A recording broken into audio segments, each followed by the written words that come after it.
While Khan used his hack of using the doppelgangers to advance and perfect his fighting skills, magic, space law, and blacksmithing skills at the same time, he had to pay greatly for it. Since the original body, mind, and soul was the main factor that linked all the doppelgangers.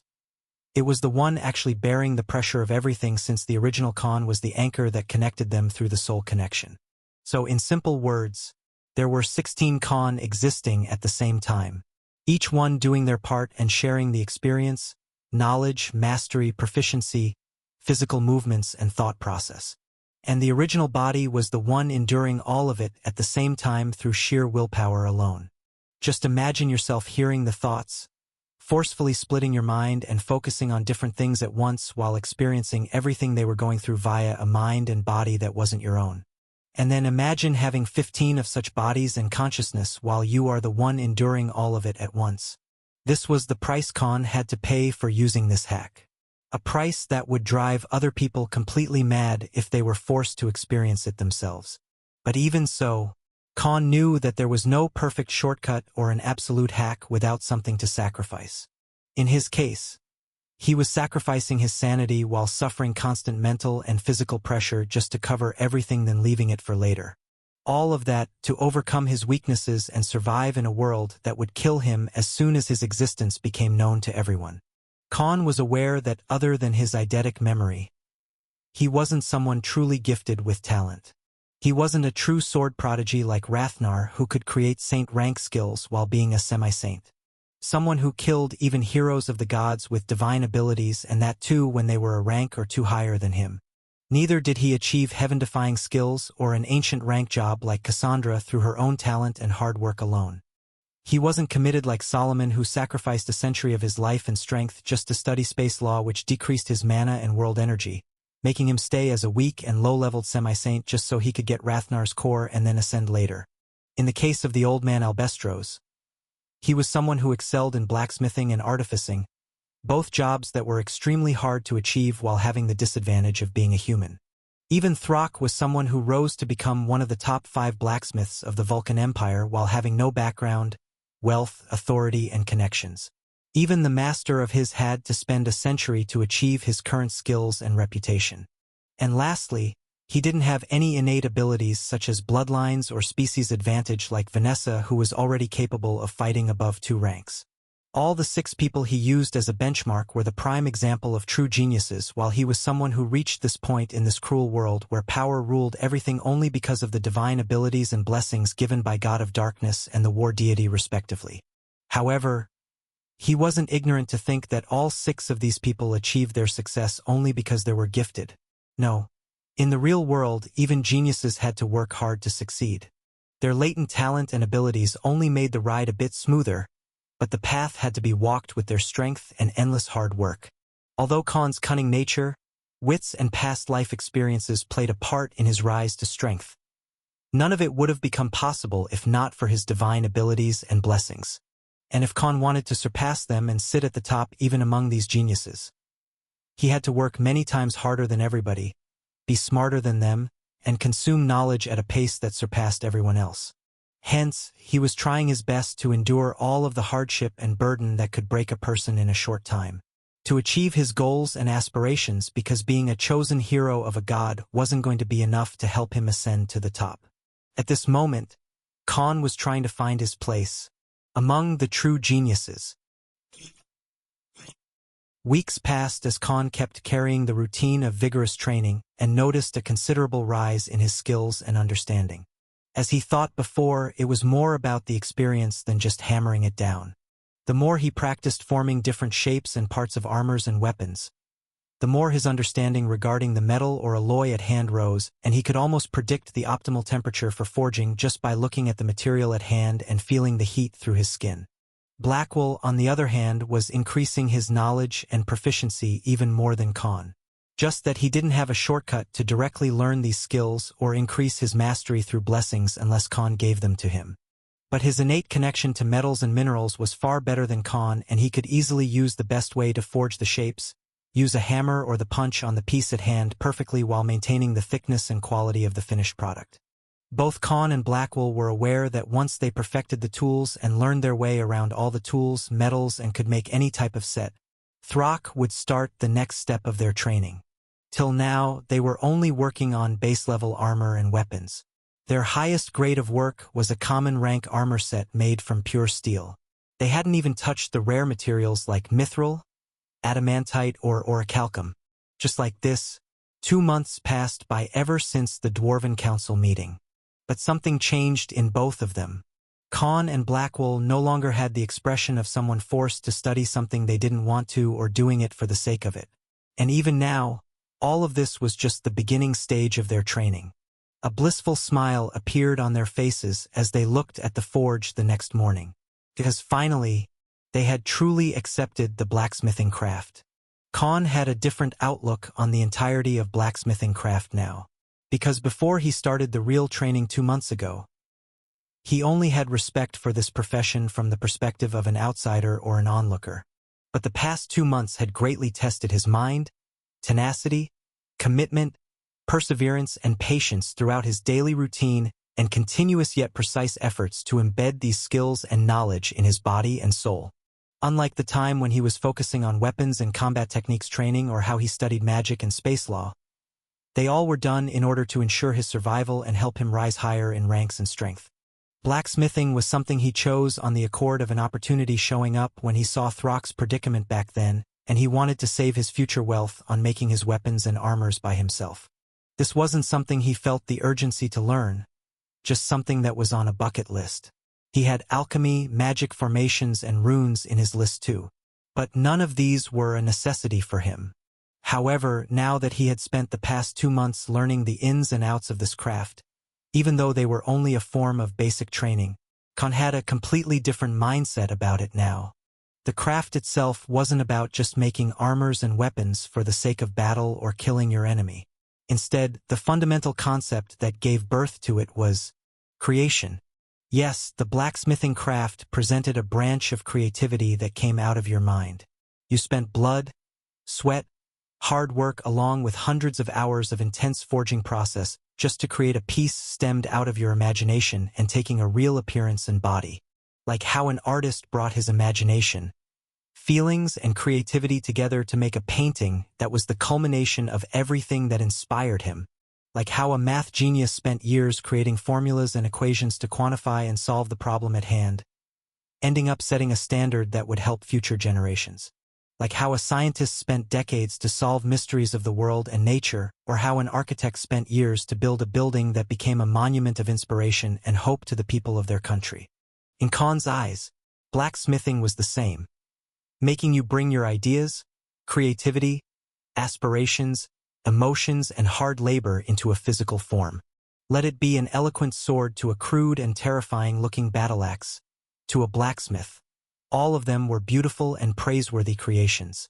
And now, Khan wasn't in a hurry like before, because he was multitasking using the doppelgangers, which was already a huge burden on his kind, while soaking in a lot of knowledge and experience at the same time through his daily training.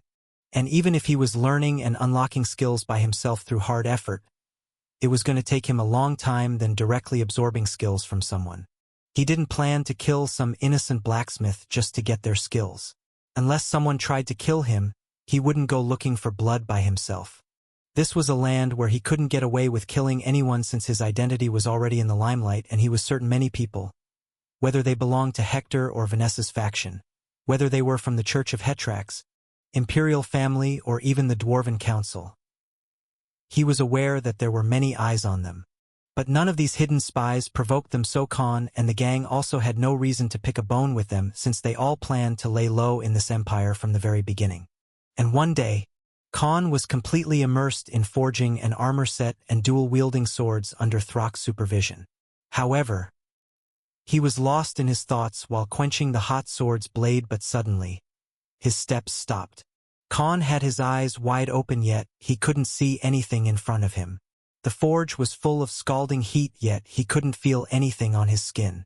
The hot blade that Khan held by using tongs was leaking vapors, yet he didn't move an inch from his. To Khan, the whole world around him had turned into background while he entered a space existing in a different plane. This plane of existence was nothing but a combination of black and crimson red. Every building, Every object regardless of their shape and size in this plane was made of these two colors while he was completely naked and barefooted. Ting, ting, ting. All he could hear was the loud sound of metals and tools clanging against each other by themselves while no people were performing these repeated movements. He turned around and saw an enormous black and red castle behind him that appeared like it was made around a ginormous mountain. Ting, clang.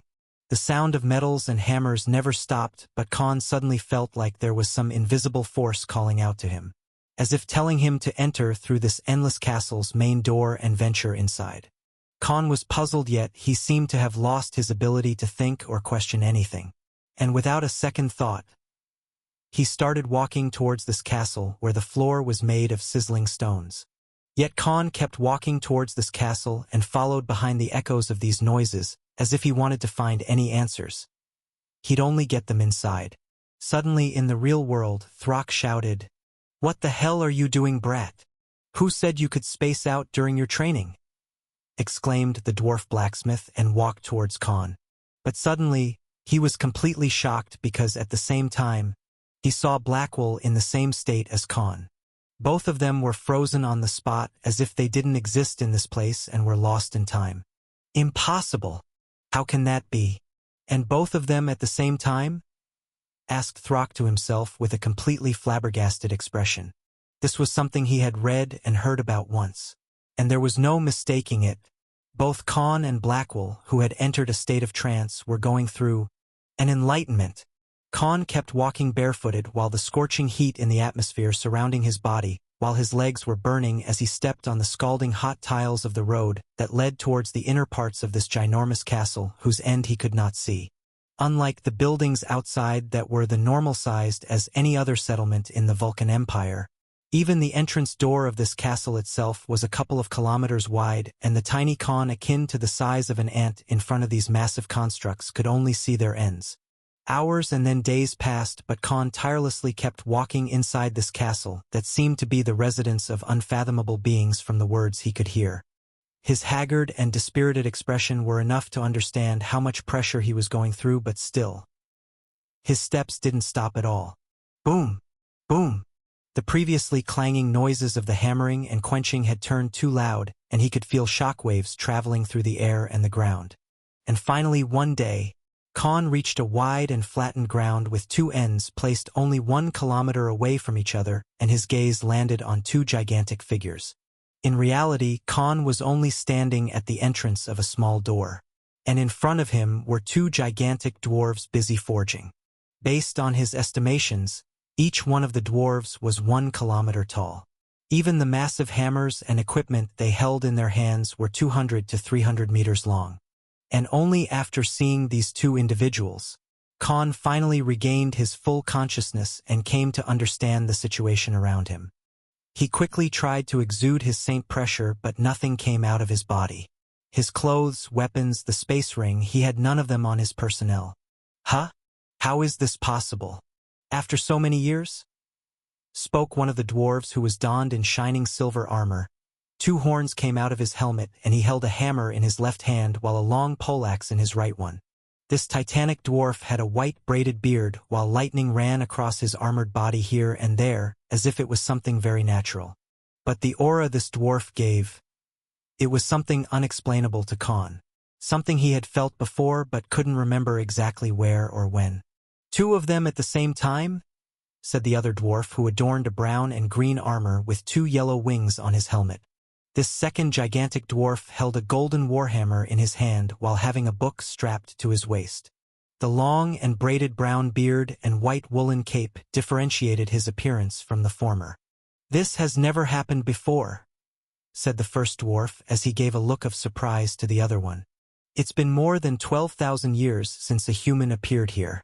I guess they're not a lost cause at all," said the second ginormous dwarf. Khan, who had broken through his trance, finally got a hold of his thought process. 2. Just then, he looked to his left. And on the left and opposite side of this door that he entered from was Blackwell. Blackwell was also confused and regained control of his body. And he was exactly like Khan. "Blackwell, can you hear me?" asked Khan through their telepathy link. "Master, where are you?" asked Blackwell in surprise. On your right, replied Khan. Compared to the two gigantic figures, their bodies every like small sand grains. Boom!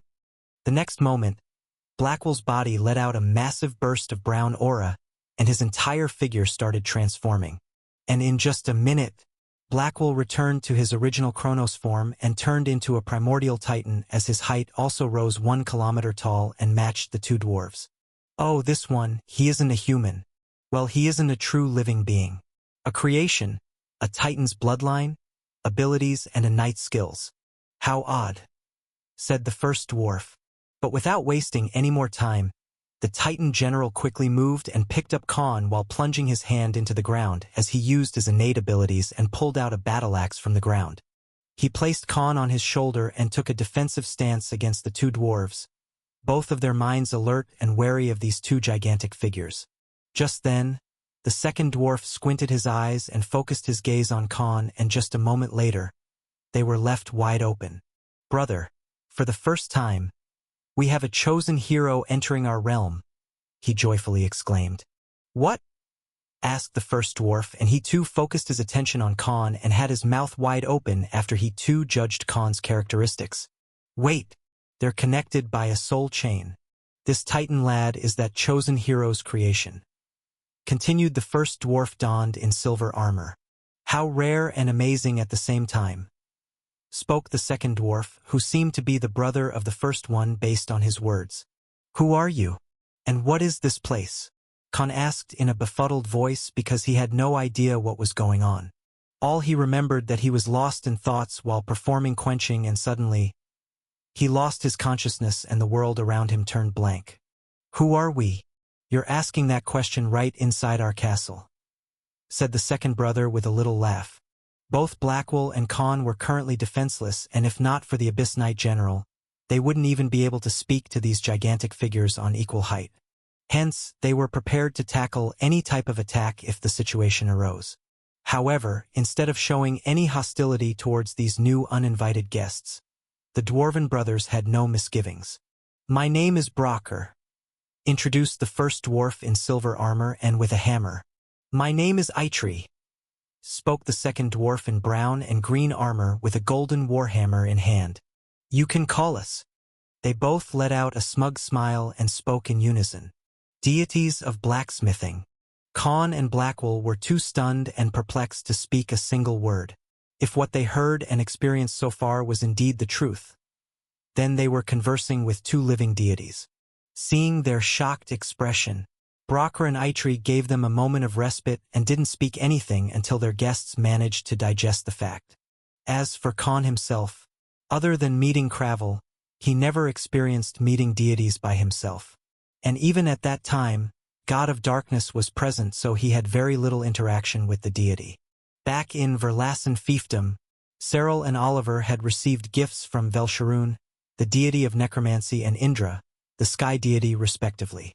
But they never spoke about it or revealed any information about their encounter with those deities, as if their lips were sealed and speaking about the deities was a taboo. Which god's hero are you? Wait, that aura. To see that the new hero of darkness entered our realm, said Eitri as he instantly scanned Khan's entire body. Deities, spoke Khan as he just managed to come to his senses. And he wasn't a fool to question this situation either, as this place was completely different from anything he had seen before. What is this place? He asked. Our home.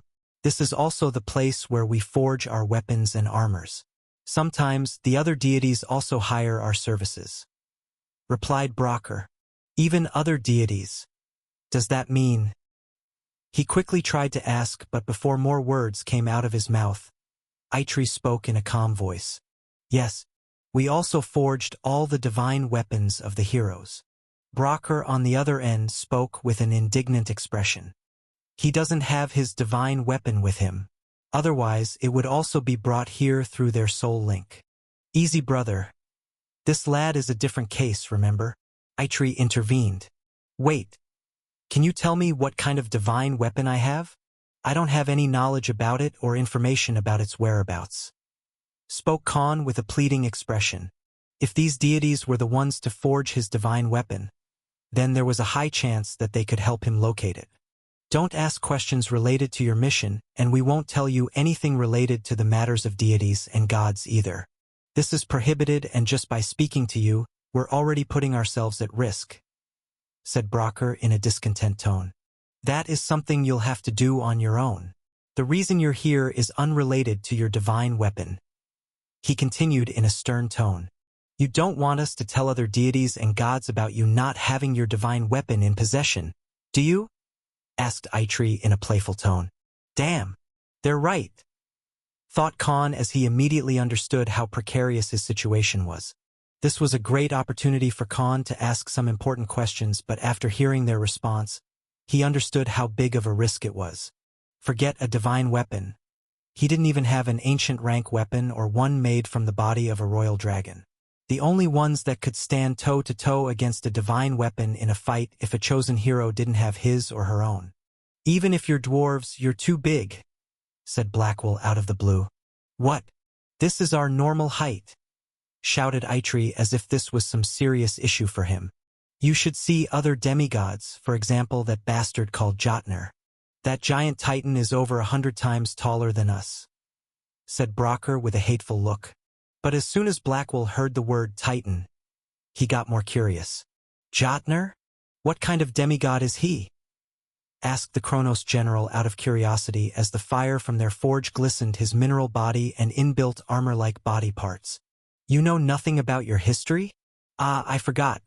You're just a creation and not a natural birth," said Eitri and then continued. "Jotner is the founding titan." Eitri then continued in a well-mannered tone as if he was reading scripture. "The first natural titan who was born in Vantria. He lived there for millions of years until he finally learned how to become a demigod. And after he managed to become one and ascended to become a deity, he destroyed his body into hundreds of different pieces, spreading them all over different corners of Vantria. The body parts later reformed themselves and took physical appearance and had different elements to them. And thus, they became what you call primordial titans," informed Eitri about the myth of the world. "You only have a small portion of Jotner's bloodline, but if you manage to find other titans and get their bloodline, maybe you have a chance to become someone like Jotner. Although we don't like that brute. He is one of the strongest among all the deities," revealed Brocker. Both of the guests had a look of disbelief, because this information was something even Khan's system didn't know about. Previously, they thought that primordial titans were the peak, but now they learned that they were just a small portion of Jotner's body. Blackwell, on the other end, had a fiery look on his face as if he was raring to fight this Jotner they spoke of. "All right then, let's get to the main topic at hand," spoke Khan and broke the conversation that was drifting away from the important discussion they needed to have first. "Can you tell us why we're here?" he asked with a yearning expression. To his question, both the dwarven deities chuckled as if they found Khan's query very obvious. "You two were suddenly summoned into a realm of deities. The deities who deal in the same craft both of you are learning and trying to improve your mastery in. What does that tell you?" said Brocker. "Huh? What do you mean?" wondered Khan, because he was still unaware that he had received enlightenment back in the real world. Just then, Eitri spoke and relayed their intentions to both Khan and Blackwell in an authoritative tone. "You two have gained our acknowledgement. In simple words," he said, and like a habit, both brothers completed the sentence together. "You're now our apostles." Khan and Blackwell were stupefied again as soon as both the deities spoke their true intentions and declared that they wanted the two of them to become their apostles of blacksmithing. "What kind of nonsense is that? Why? And what qualifications do we have?" asked Khan with an ashen expression. Instead of becoming glad or feeling lucky, he was getting a sense of the approaching storm based on his past experiences. "Because you both received enlightenment about the blacksmithing craft. This isn't something that happens every day," informed Brocker. "You both somehow gained enlightenment at the same time and met one of our prerequisites, making you worthy enough to enter our realm. But the main reason why we have made this decision is because you both are actually standing in this room in front of us," revealed Eitri. "And does that make us some kind of special case?" asked Khan in return because he found that reason implausible. Ha ha ha. Don't think too hard, child. There were thousands of others from different empires, races, origins and eras in the past thousands of years who came before you after they received enlightenment and entered our realm in the annals of history. But there have been less than 10 beings who managed to reach this room. This is a form of testament in itself. He simplified. Elaborate. I still understand your logic, said Khan casually as he looked at these two ginormous dwarves while standing on Blackwell's shoulder.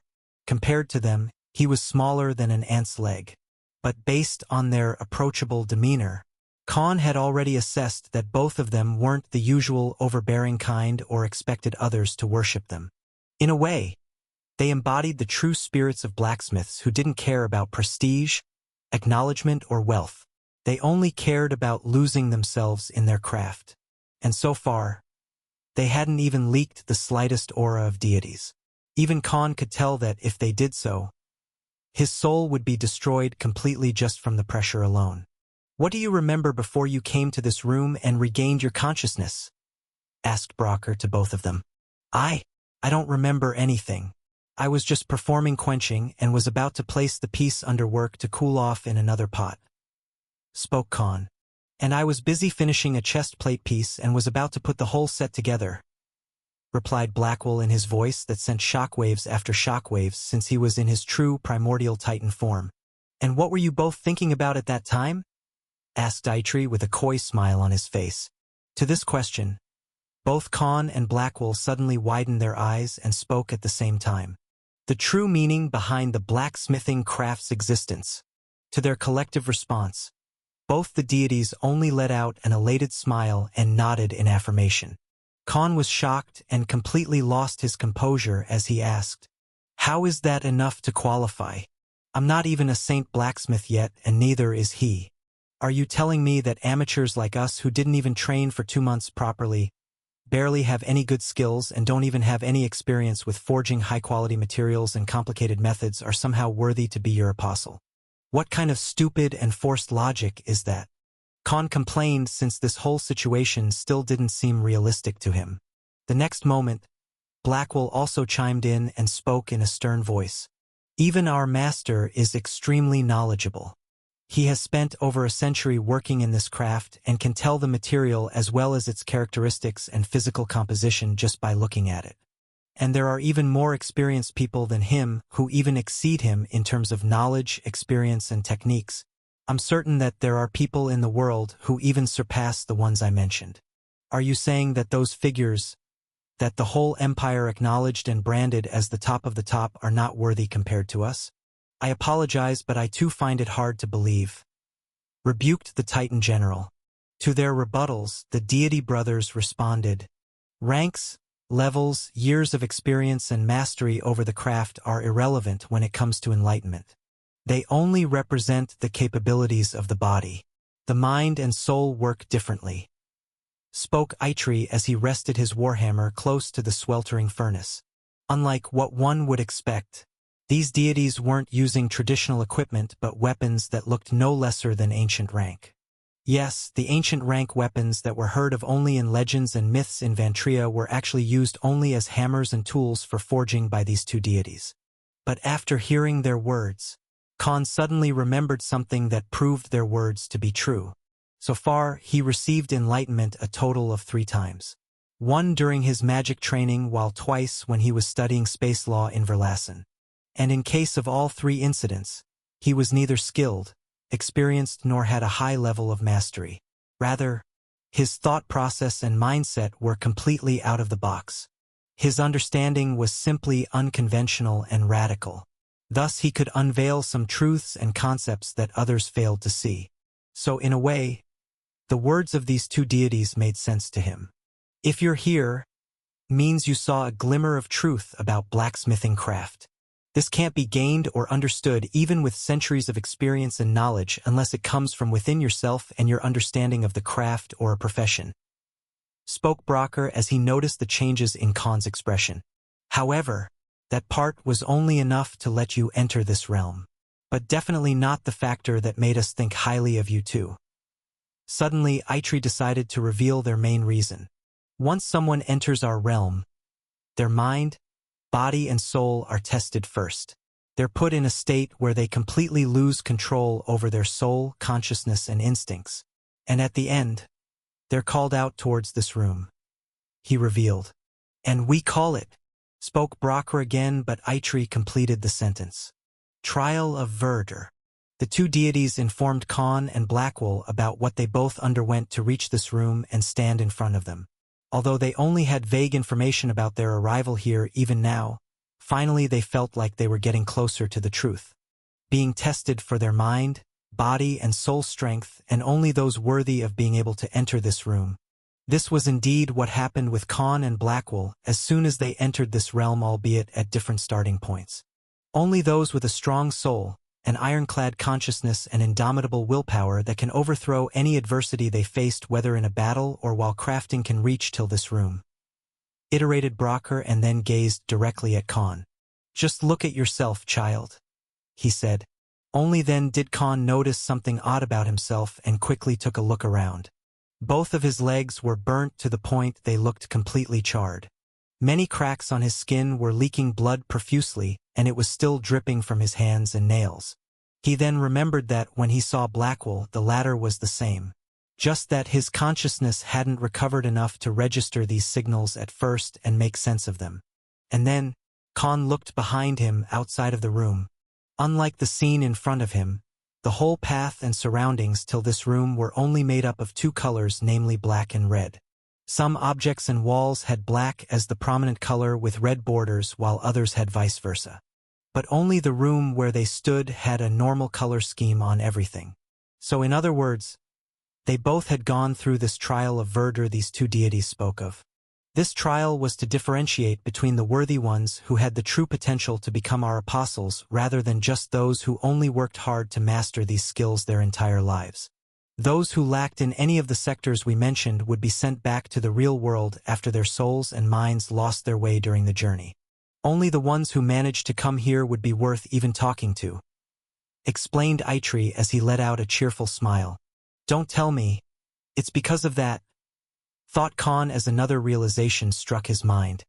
He just realized that because he was multitasking and carrying his mind while living and bearing the brunt of 16 different consciousnesses and bodies at the same time, in a way, it reformed his willpower and completely changed his mental capacity by many folds than it already was.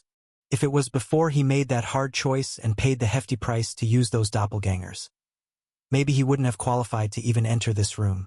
Khan didn't even realize how strong his willpower, consciousness, and soul had become until the deities mentioned it. As for Blackwell, he was just like his species, a titan in willpower. Well, even before he ranked up to legendary rank, Blackwell was someone who never backed down, persevered through every adverse situation when he acted as the tank of the group, and wasn't afraid to die in order to serve his master. His mind and heart never wavered even when facing certain death. So in terms of tenacity and willpower, he was probably the strongest one among all of Khan's subordinates. And while Khan was lost in thoughts again, so let us ask you a few questions before we officially begin the ceremony and turn you into our apostles, spoke Brocker. And do give us your honest opinion and truthful answers that come from your heart, said Eitri. Tell me, what is blacksmithing? Asked the former among the two. The following moment, Blackwell in his Titan form spoke in a vehement tone as an expression of yearning appeared on his face. It isn't just a craft. In my opinion, it's a part of the law of reality. Something that deals with the laws of creation, he said in a firm tone, indicating that his resolve was firm while expressing his opinion. Correct, said Brock and continued in an approving tone. It is based on a branch of the laws of creation. Law of transformation, to be precise. On the Titan's shoulder, Khan spoke in a thoughtful voice. It's not about just shaping objects or forging them, but reforming the creation of nature, like how water can be turned into ice or steam, and then condensed again to return to its initial form. Later, it can be turned into steam again by heating or into ice by cooling, he said and continued. From a small needle to a giant's word, from a living being to an inanimate object, they're all part of the creation. To Khan's firm and elaborated answer, it was Eitri who responded. "Bravo," said the dwarven deity with a brown beard. "Anything can be reformed, broken down, undone, and yet it can be rebuilt even if they changed their forms or shape or state of matter. Whether it is living beings, inanimate objects, mana, world energy, or even the soul of a being, you just need to know the correct method to change the state. Whether you want to build or you want to destroy, nothing is an exception to this law of creation." He iterated again and shared his profound thoughts. Soon, the two deities asked a few more questions to both the candidates like a job interview, and were overjoyed after receiving the answers and opinions of the two. Compared to Khan, Blackwell spoke fewer words, but someone with wisdom could easily understand the profoundness in them. He seemed to have some sort of inkling to the blacksmithing craft itself that couldn't be explained with words. And finally, the room quieted down and both the deities decided that they had indeed found worthy candidates. Brocker then gave a nod to Eitri and declared, "Both of you have passed the final test." Deities of blacksmithing suddenly talked about a final test that Khan and Blackwell were oblivious to. The latter side had their ears perked up and asked, "But didn't you already say we were going to be your apostle?" "A white lie, to make you think that you were already going to be chosen," responded Eitri in an unapologetic tone. "You don't treat blacksmithing as just some craft but a part of existence. You don't wish to master some skills for the sake of your pride or achievements to create a future. But you think of it as an integral part of reality. That kind of mindset, even many of the most legendary blacksmiths in the world failed to achieve that in the past. Just by that outlook you both have on this craft shows the premise of your future potential," said Eitri. The furnace in the middle of the room then dimmed down as if receiving some sort of instruction. This time, Brocker continued with a somber expression. "On top of it, you both have mineral transmutation skill. We can sense it. This is something only the primordial titans were blessed with, but none of them ever chose this profession. Means the future prospects you two have, it's simply unimaginable," he said in his rustic voice.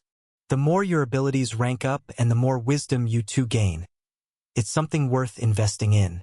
Taking all things into account, both of you are the best choices for us to represent our will in the real world," revealed Eitri in his sharp voice.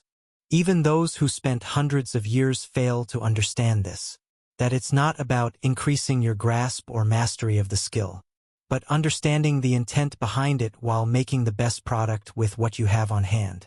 This law is also shared in the study of many other things in the world. Receiving enlightenment is just an eye-opener for a being to come close to the truth of the world," spoke Brocker as he was completely firm on his decision about making the two candidates their apostles now. "But I've received enlightenment in magic and space law before, and yet I didn't meet any deity." Just then, Khan spoke out of the blue as he queried about one of his doubts. "That depends on the deities and gods. How many enlightenments do you need before that deity or a god acknowledges you? It's a matter of their choice," informed Eitri. "Other than that, some deities need only 1 or 2 enlightenments at most, while some gods demand 3 to 4 before one becomes worthy of their acknowledgement," revealed Brocker as they both always talked in turns. "But gaining the acknowledgement of a true god is the hardest. We both needed over 2,000 years ourselves, even though blacksmithing was in our blood. And the last one to naturally earn an acknowledgement of a god was the war deity. After him, no new deity has been born in recent history," revealed Eitri. Again, Khan heard about Cravel, the man whose blessings he received but had very superficial knowledge about. Someone who even Rathnar worshipped as his idol. "I see. Then can you tell me how one can become a demigod or a deity?" asked Khan. "Daring today, aren't we?" Brocker replied and shook his head in refusal. "That is something you need to figure out by yourself. We deities are prohibited to reveal that information even to our apostles," said Eitri. "Well, at least I tried," thought Khan. Suddenly, his eyes gave a look of conflict and asked the two deities in front of him, "But still, wouldn't choosing us become problematic for you? Don't you both serve the god Hetrax? Technically, we're from the rival group," queried Khan. Ever since both the deities introduced themselves, Khan didn't show too much of a surprise after knowing their identities, and the main reason being he was already somewhat informed about their existence. Because among the 9 deities who served Hetrax and were titled as the 9 eternal flames in the Vulcan Empire, Brocker and Eitri were indeed in the list and had many monasteries spread across the empire, especially worshipped by the dwarven race. To his query about this delicate topic, our will and the god we are associated with aren't related. Maybe if you become a deity one day like us, you'll understand how matters of the deities and gods are unrelated to beings of the living world, replied Brocker in a stern tone. I see. No wonder the sky deity still gave his gifts to Oliver despite him being my creation, a subordinate of a chosen hero of another god than the one it served. Spoke Khan inwardly.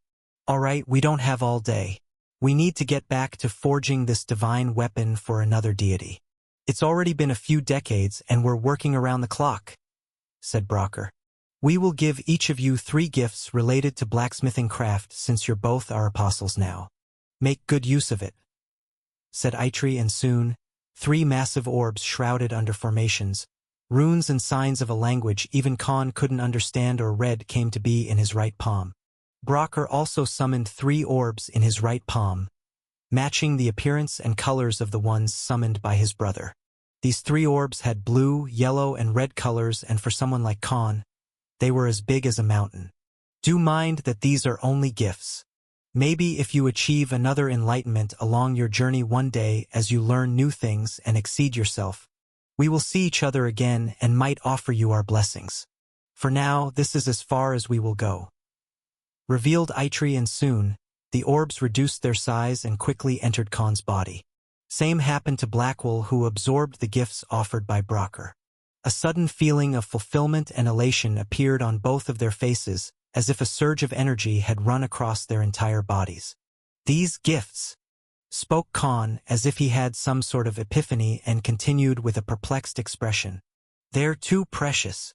Khan and Blackwell were left asunder because of the gifts they just received from these 2 deities of blacksmithing, each being one of a kind and unparalleled. And the important thing was that these were just gifts, not the blessings given by Brocker and Eitri. Yet, the effects they would be able to achieve using these gifts had put their mind in a frenzy because they were no different than cheat codes from their perspective.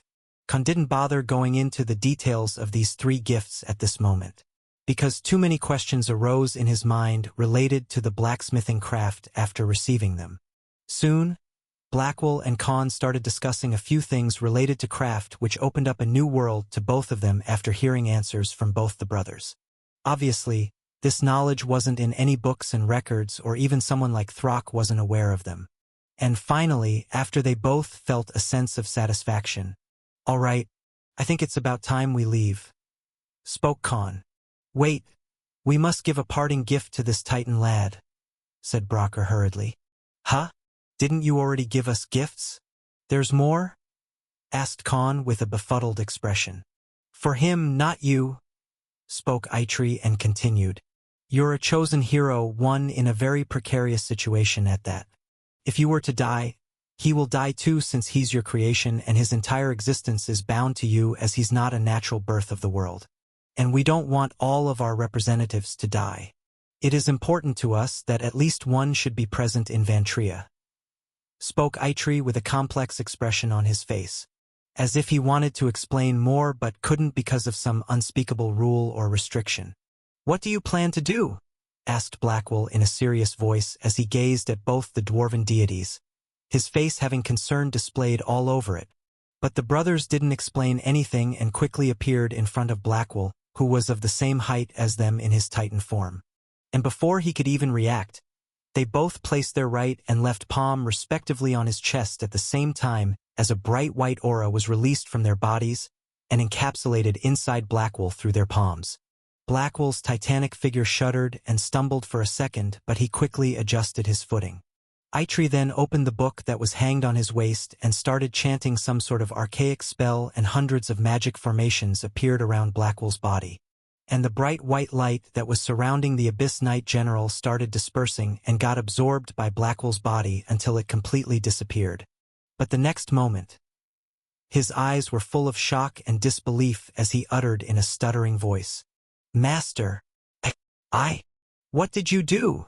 asked Khan with an alarmed expression to both the deities. But instead of replying to him, both brothers revealed a light smile. Instead of the brothers, it was Blackwell who answered him in a flabbergasted tone. "I have a soul." A couple of minutes passed, but not a single word was spoken by anyone. Khan was dumbfounded while Blackwell was bamboozled as he could feel something new about himself. As if he just received something he was missing all along ever since he was created by Khan. And now, he found the final piece of the puzzle that made him whole. It's not entirely a true soul but a pseudo-soul. Once he becomes a being comparable to a god-beast, it'll transmute and become a true soul, said Eitri. His existence is no longer solely bound to you. Although that soul connection that you have with him still exists, he won't die automatically after your demise, spoke Brocker as he folded his arms. Khan, on the other hand, was still having a hard time digesting this revelation. First, it was Cyril and now Blackwell. Both received a pseudo-soul from the deities they met that made their existence free from Khan in a way. Although they were still bound to him via the synthesis divine ability, they wouldn't cease to exist in case Khan died. Finally, after some time, he calmed down and accepted this fact. He then told the brothers about Oliver, who also received gifts from a deity but didn't receive a pseudo-soul. This means Indra has already chosen an apostle who is still alive in Vantria. Unless that one dies, the sky deity wouldn't go as far as giving a pseudo-soul to this Oliver you speak of, said Brocker as he answered Khan's questions. Khan also nodded as he thanked the deity for clearing this doubt. This reason also explained why Velsharoon gave a pseudo-soul to Cyril, since he had no representatives alive just like Brocker and Eitri. Even these two gave Blackwell a pseudo-soul for their personal reasons. They didn't speak out loud, but Khan understood that these two dwarven deities were aware of his situation and knew that he might get killed one day. Thus, they chose to do this for Blackwell. And given how other deities like Indra were reserved about this sort of exchange, Khan felt like there was some sort of price these three deities would have to pay for granting those pseudo-souls. "Do not mention meeting us to anyone else other than you two and those who are bound to your soul. Otherwise, we will take back our gifts," forewarned Eitri in an authoritative tone. Only now did Khan understand why Cyril and Oliver only mentioned meeting the deities but didn't go into details about exactly what happened during their encounter, even if they were linked through soul connection. Their silence was kept in order to keep those gifts by the deities. And now, Khan could only tell his subordinates, the system, and even Rathnar about this because they were all linked to his soul. But mentioning exactly what happened during their interactions with the deities with anyone else was a strict no-go for him. Both Khan and Blackwell then thanked the deities for everything that happened and the gifts they received. Under the will of the deities, both the apostles disappeared from the room. A few minutes later, Eitri spoke to his brother Brocker. "What do you think, brother? Will he be able to handle it?" asked Eitri. "Who knows? It's not like the other ones we made. Even his predecessors couldn't tap into its full potential." "Well, we'll see if this child can surprise us," responded Brocker with a serious countenance as if he was looking forward to something. "If he does manage to do so, he might as well become the strongest of the new generation of summoned heroes. Because among all the divine weapons we made for the chosen heroes," spoke Eitri in an excited tone. Brocker also nodded, and both the brothers spoke in unison with a look of anticipation. "His divine weapon is our best creation." In a secured room inside the Oakenshield Company, a living quarter was currently under tight security and no one was present in this whole wing. A ray of morning sunshine entered the main bedroom of this quarter and shone brightly upon two statues that had been well maintained and cleaned from time to time. But unlike any other exquisite or applaudable piece of sculpture, these two statues had very odd positions. One looked like it was holding and carrying something in front of it, while the other had its right hand raised in the air, as if it was about to strike something placed before it. But the appearance of these statues made them look like they weren't objects but real living beings. Crack! Crack! Soon, cracking noises were released from both of them, and suddenly, these two statues, aka Khan and Blackwell, finally moved. Thud! Both their bodies lost balance and fell on the wooden floor as soon as they regained consciousness. Quickly, a black figure appeared in front of them out of thin air and extended his hands to pick them up. "You're finally awake, Master. And you too, Bull," spoke Ronan as he pulled them up. Khan dusted off his clothes and looked around the room. "What happened?"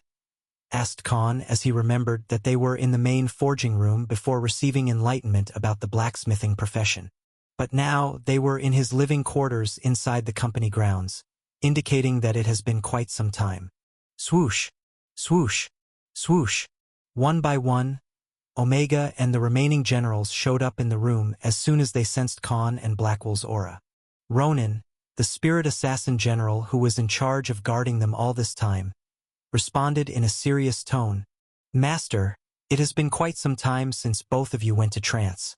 Even your bodies were frozen like solid rocks. So we had no choice but to safeguard you both here."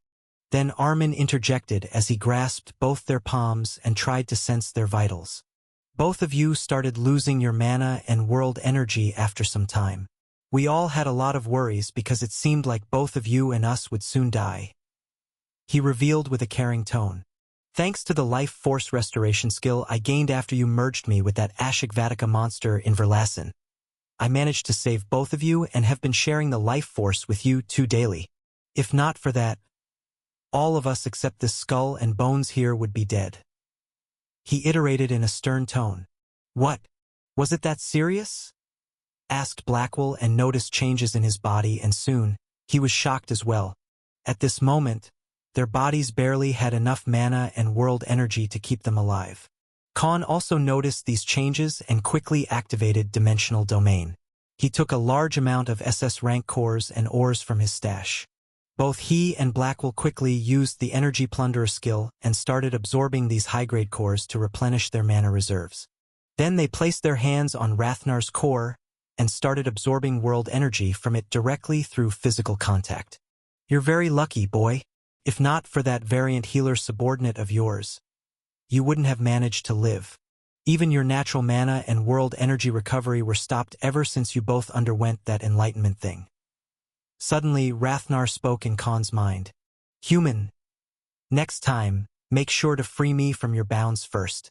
You can die by yourself, leave me out of this," said Rudra in a disapproving tone.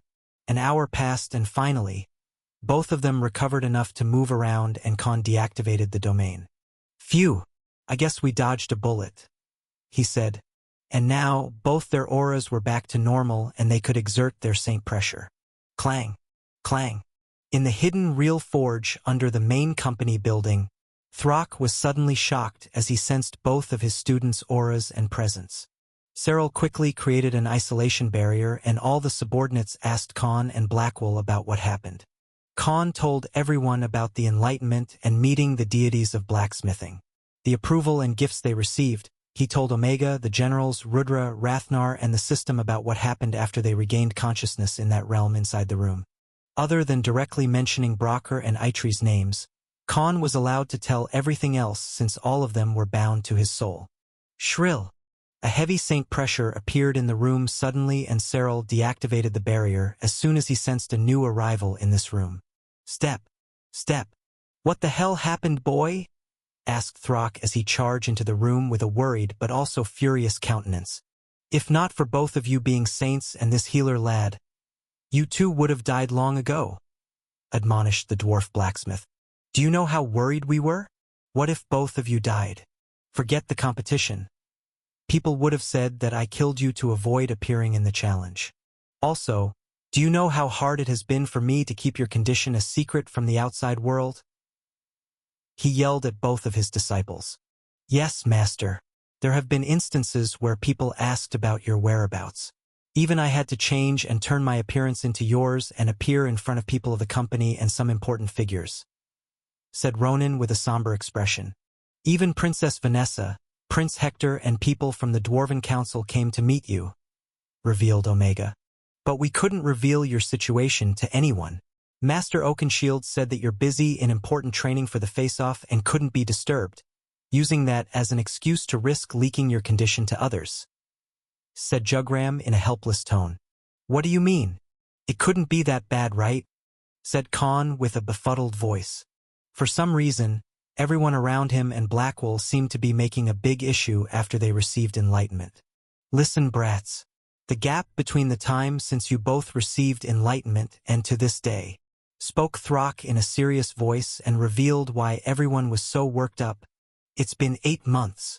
Again."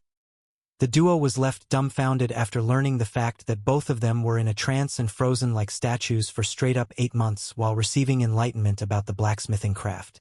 Khan and Blackwell were speechless at this moment since they still couldn't accept this unbelievable fact since it went beyond their understanding that how what felt like hours to them were actually months in the real world of Vantria.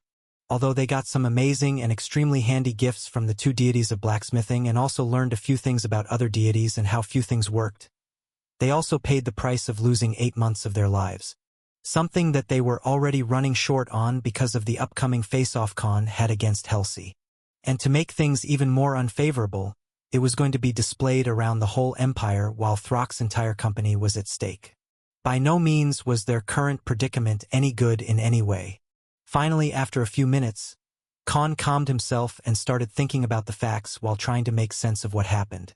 Khan heard the word realm, often from the Dwarven brothers, and how everything aside from the forging room was only a contrast of black and red, means that place was definitely not in Vantria. Thus, he hypnotized that since it was a different realm, time and space relativity worked differently between the realm where Khan and Blackwell went against the normal time in Vantria altogether. Also, he was unaware about how long did he spend just to reach the forging room before he regained his consciousness and control over the body. So there were very few logical explanations he could find about what caused this huge loss of time and created more trouble for them in due process. Meanwhile, Throck noticed this expression on Khan's face and saw how bewildered Blackwell was. So he decided to console his students. "In my case, the enlightenment only lasted 2 months. Even someone like Master Ivaldi took 4 months. So don't think that you've already lost the war. Who knows if it could benefit you a lot in the future." "What? You received enlightenment too?" asked Blackwell with his mouth agape. "Yes. When I was only a semi-saint blacksmith 60 years ago. That enlightenment was what helped me become a saint blacksmith. All the top 5 saint blacksmiths of the empire have received it one way or another. But I don't remember what happened, to be honest. But after I woke up, my skills improved greatly and my understanding rose by leaps and bounds in a couple of years," revealed Throck with a prideful expression. "Master, I think the old dwarf and others did enter that realm too but failed during the journey to that room. Maybe that's why they can't remember it. If our master also received any blessings, he would not be able to mention this at all. Means he only had some gains, but unlike us, he didn't get to meet the 2 deities," said Blackwell as he made sense of everything from Throck's words.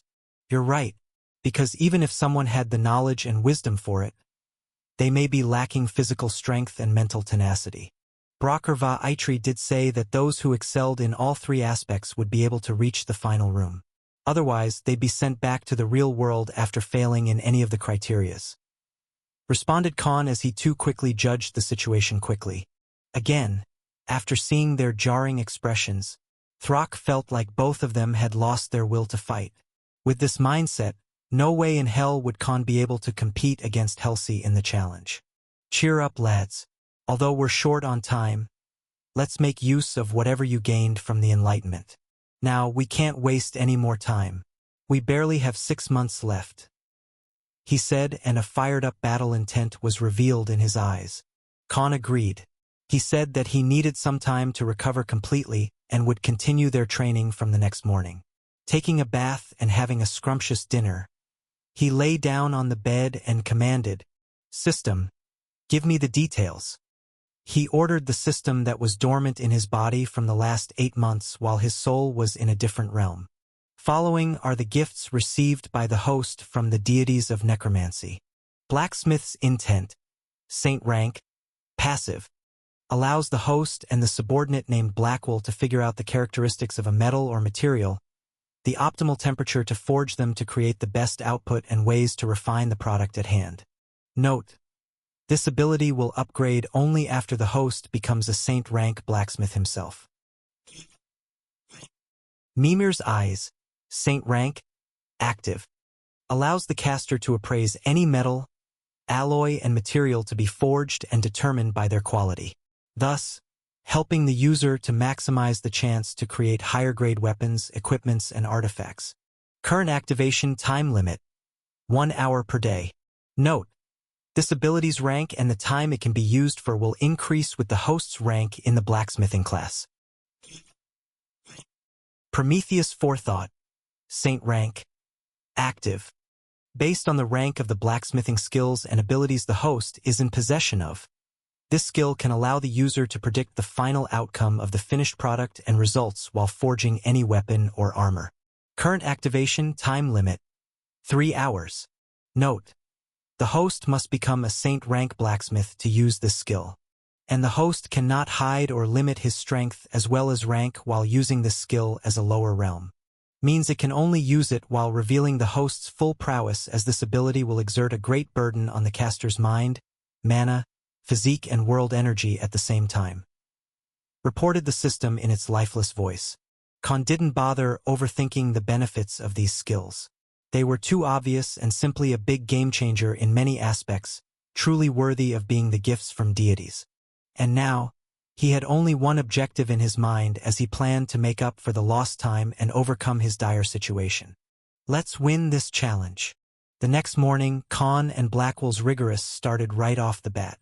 Because of the 8 months break, their bodies had lost the touch, and now, Throck wanted to get them back in the form first. 2 weeks later, Khan heard the system notification after going through day and night training after he recovered his peak form before the Enlightenment. Following are the new skills and abilities unlocked by the host. Bending, C rank, Active.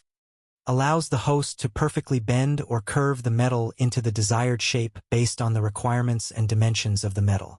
The host can strategically heat sections of the metal or alloy in the forge before bending it, rather than heating the entire piece to form shapes. The host can also unbend metals by reheating the metal and reversing your steps while memorizing the complete steps. Punching, D rank, Active. Allows the host to precisely use the punch tool to make holes in hot metal. The host will be able to make precise hits by heating the metal, identifying where to punch a hole, and hammer the punching tool softly on the intended spot. Drawing, C rank, Active. The host can now use this essential technique in blacksmithing, which is used to make metal, alloys, and forging material longer and thinner based on the intended design. The host can manage the appropriate strength required to hold the tongs on a piece on the anvil and hammer both sides to extend the length. Upsetting, C rank, Active. Allows the host to metal thicker, shorter, and narrower based on the desired shape requirements. This technique requires the host to heavily concentrate while forging. The process can be difficult to control due to the host's experience. The host is advised to heat the specific part of the metal in the forge that is intended to shape, rather than heating the entire piece collectively. Shrinking, D rank, Active. Allows the host to perform the process of compressing metal between the flat head of the hammer and the flat surface of the anvil. The host may be able to utilize it fully when the width of the anvil and flat head of the hammer is the same width as the object to be forged. Annealing, A rank, Active. Allows the host to make the material being forged easier to work with. It can be used to soften the metal, causing it to bend and shape more easily. Annealing also protects the material from cracking or snapping. To anneal material, the host will need to bring it up to heat in the forge and cool it down very slowly by placing it in sand or vermiculite. This is especially important when working with recycled materials. Annealing removes impurities in the grain, increases the material's strength, and reduces its hardness. Hardening, D rank, Active. Allows the host to control the process of controlled heating and controlled cooling of the material in order to increase its strength. The metal can be brought up to its highest temperature and is rapidly cooled by quenching it in a liquid, commonly water, salt water, or oil. Water is the fastest quenching material, while oil and salt may be added to slow down the cooling process. This would prevent the materials from becoming brittle. Tempering, F rank, active, allows the host to temper the forged metal to increase the toughness and reduce excess hardness. To temper, the metal should be heated and cooled at room temperature to decrease the brittleness and increase strength. Cutting, B rank, active, gives a general sense of strength and precision to the host in order to cut metal. Strike a hot cut chisel into material that has been heated up to a bright yellow color in the forge. As the host cuts the steel, the chisel tip will also heat up, so the host must regularly quench the chisel in water to cool it off. In order to protect the surface of the anvil, use a sacrificial piece of scrap metal between the material and the anvil. Soft metals like aluminum are ideal sacrificial pieces in order to keep the chisel sharp. Shaping, C rank, active. Hot metal can be shaped using bending, drawing, and upsetting techniques. First, the host must heat the metal in the forge until it is easily malleable. Then, strike the hot metal with a hammer against the anvil to shape it. Tapering, C rank, active. To forge a taper, the host needs to heat the material on one end and position it on the edge of the anvil. Using the drawing technique to strike the hot edge, rotating it 180 degrees each strike, and then 90 degrees each strike to narrow the edge to a tapered point. Flattening, D rank, active, allows the host to use the flattening technique to reduce the thickness of a piece of metal through heating and striking. Dishing, B rank, active. The host can use the dishing technique, which is used to shape flat sheet metal into curved shapes by hammering it into a concave indentation, similar to a mold. The host can use a dishing stump as a form to hammer into. A dishing stump is a large wooden block, often built from a tree trunk, that has a circle carved into it, where the sheet metal is placed and hammered into. Collaring, D rank, active. The host can perform collaring, which is a joining technique that is accomplished by wrapping a piece of metal around the pieces of material that will be joined. The host must strategically heat the two pieces of metal to be joined and hammer them together in one area, creating small O shapes. This technique is also used in forge welding.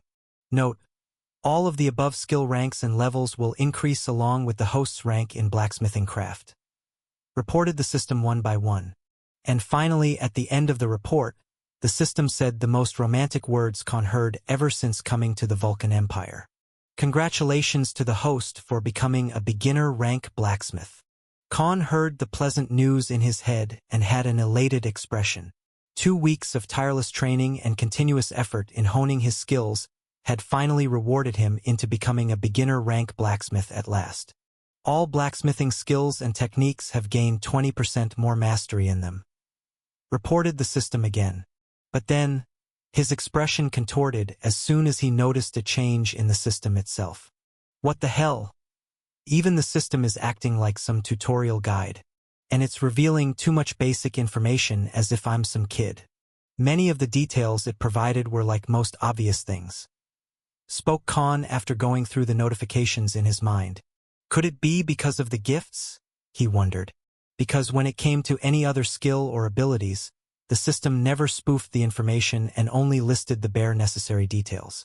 But for the blacksmithing skills he just unlocked, it gave him a walkthrough of these skills. But instead of paying too much attention to them, Khan then secretly created 5 new doppelgangers and deactivated the ones already practicing inside the dimensional domain. These new ones now also possessed the skills he just unlocked. And Khan planned to use them to increase his mastery and proficiency in the newly acquired skills.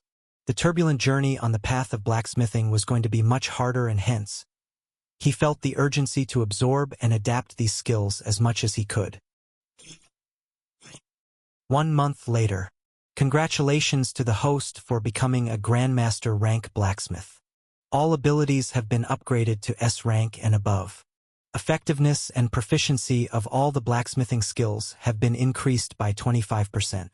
The host is advised to break through to higher ranks to increase the ranks of the skills. Informed the system on a starry night. All right, impart them to Blackwell. Maybe it'll help him break through from master rank and become a grandmaster. Ordered Khan with indifferent eyes.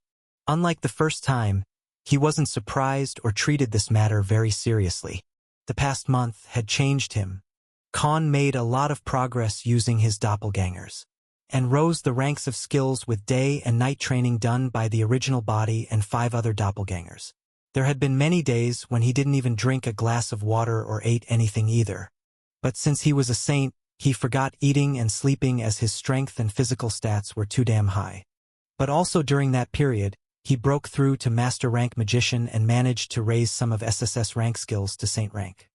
He was working like a mindless machine without a single day of break, as if he had no life or even a soul. The only breaks he took were when Vanessa barged into their forge and forcefully took him out for a chat. Unlike before, she was no longer pestering him to join her side, but rather looked worried about his well-being for some reason. Khan had been like this for the past 9 months. And the past month alone, her people had informed that Khan had been under a continuous training regime.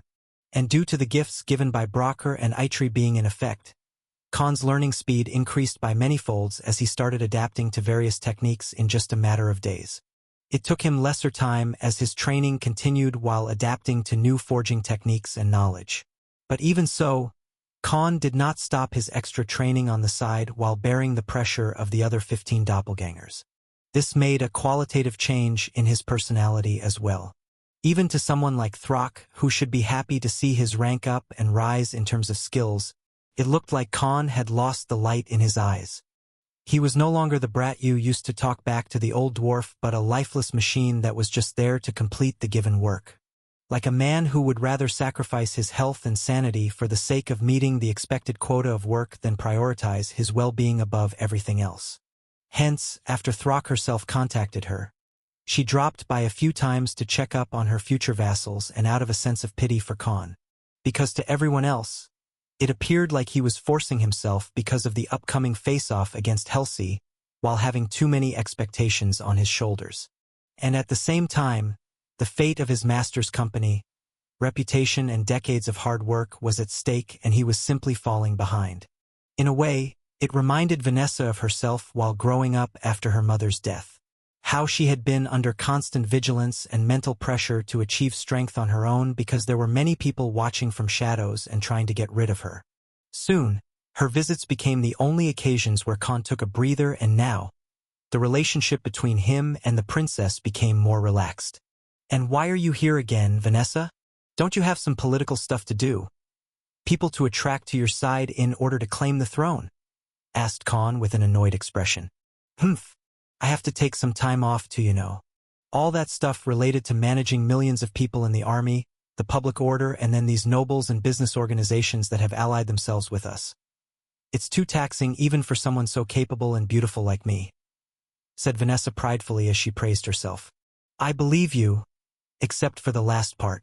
Seems kind of overstretched statement," replied Khan as he sat across the table. "Hey, punk, do you want me to beat you to death? I can just kill you with a slap," she threatened sarcastically. Khan rolled his eyes and retorted, "That would be great. I'll be spared of your nagging then." He taunted Vanessa. But instead of feeling offended, Vanessa liked this tone while talking with Khan. Growing up, she had no friends, and even the definition of friends had become such as someone she could ally with or use for something. But with the man in front of her, he didn't care about her position or treated her as someone worth worshipping. He spoke without honorifics and didn't mind angering her either. Yet, this also made her feel better because for the first time, she could be herself in front of someone and didn't have to carry the facade of elegance, manners, royalty, decorum, and constant assertion of authority. Just like Khan.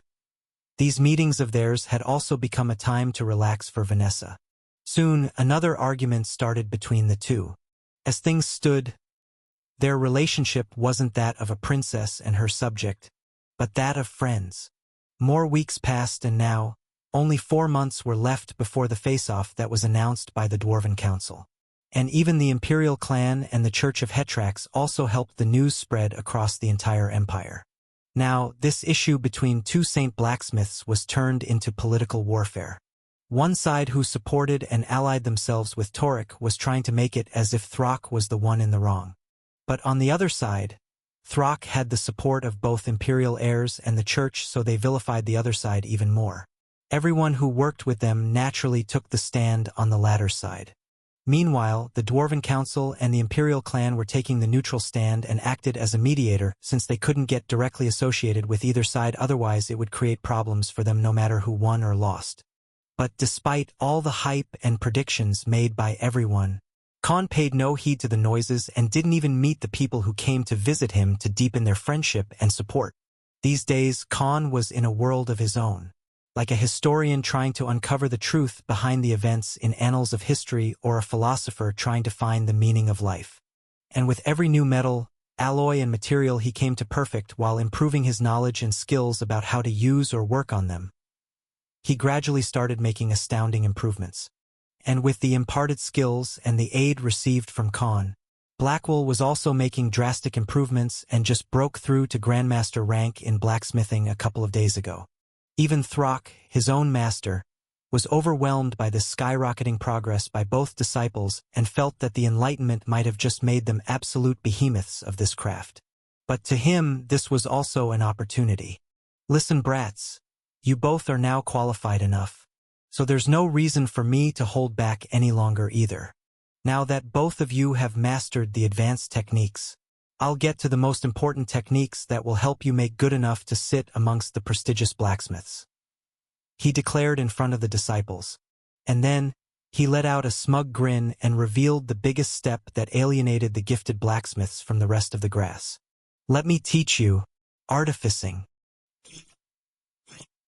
Meanwhile, a completely different scenario was running in the main headquarters of the Church of Hetrax, where the Pope himself resided. Hundreds of people were running around, and a majority of the saints affiliated with the church were present in a secret meeting. Unlike the congregation this time, there were less than 20 people, but they were all the main authority of the church. We cannot draw any attention. The preparations must be made in quiet if we're to move against the Imperial clan. And I think we have the perfect way to lure the Emperor into our trap without letting any reinforcements of the Imperial clan get involved, said Demiurgus Val Arlam, the Pope. Soon, on a war table, he told the main hard-hitters of the church a well-devised plan. It will work, but the biggest risk is, who will fight the Emperor? He's an 8th-stage saint, and we don't even have enough 7th-stage saints on our side, said a Fireborn cardinal. About that, you don't have to worry. Just make sure that we're ready. And the battlefield must be completely sealed to the point no one can enter or leave a 1,000-kilometer radius. Because if the Imperial Guards and the Emperor's 4 advisors enter the fray, it will be nigh impossible. He spoke in a commanding voice. Your Holiness, when do we actually begin the attack? Asked one of the archbishops. When they're forced to let down their guard and no one is expecting it, he said with an insidious tone as he declared the time of executing their plan. After the blacksmithing duel. Later at the midnight, Demiurgus stood alone in his quarters and basked in the peaceful moonlight as he stood on the top balcony. Swoosh!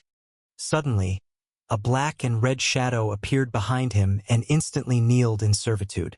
Your Holiness, what are your orders? Asked a Fireborn warrior with a trident on his back. The time is coming close, and we need all of the chess pieces together. Even they have a part to play in it whether they like it or not. He said in a grim voice. This figure nodded and replied in an obedient tone. I have done the thorough work of turning them against the Imperial clan. Not a single one of them wishes to serve the Empire under Imperial rule. Also because of the incident with Princess Vanessa, they all have been on an edge since that day. I used their fear and uneasiness to brainwash their minds. Spoke this Fireborn who emitted the aura of a 4th-stage saint. And what about him? Was he easy to manipulate? Asked the Pope with a somber countenance as he looked at this insider of theirs. But the saint shook his head. He's too smart. He still doesn't trust anyone easily. He even acts like he's walking into the trap and being goaded into doing things. but I always get a feeling that I can't see through him no matter how close or trustworthy I get," he reported. "Even so, he will be forced to jump in. Or there's no future for him in this empire even if he does have the potential," said Demiurge as he scoffed off. "And what about his side activities? How many?" he queried. To his questions, the saint's face contorted as he replied. "Since the imperial decree, it has become hard to bury that sort of matters. So far, the count is 183. To the saint's response, the Pope also had an exasperated expression. "This child is the key that will help us rule this empire." A few hundred kilometers away from the capital Awakens was a grand estate surrounded by lush greenery and waterfalls. This white and blue castle was located at the peak of a mountain, and the view of the valley and waterfalls was extremely pleasant to the eyes. The natural scent of earth and trees mixed with the brazen winds reinvigorated anyone who simply took a deep breath of this fresh air. But unlike the merry and exhilarating environment outside, the matters happening inside the castle's topmost room were inconceivable. Inside a dark and enclosed room, a completely opposite scenario was happening that no one would guess.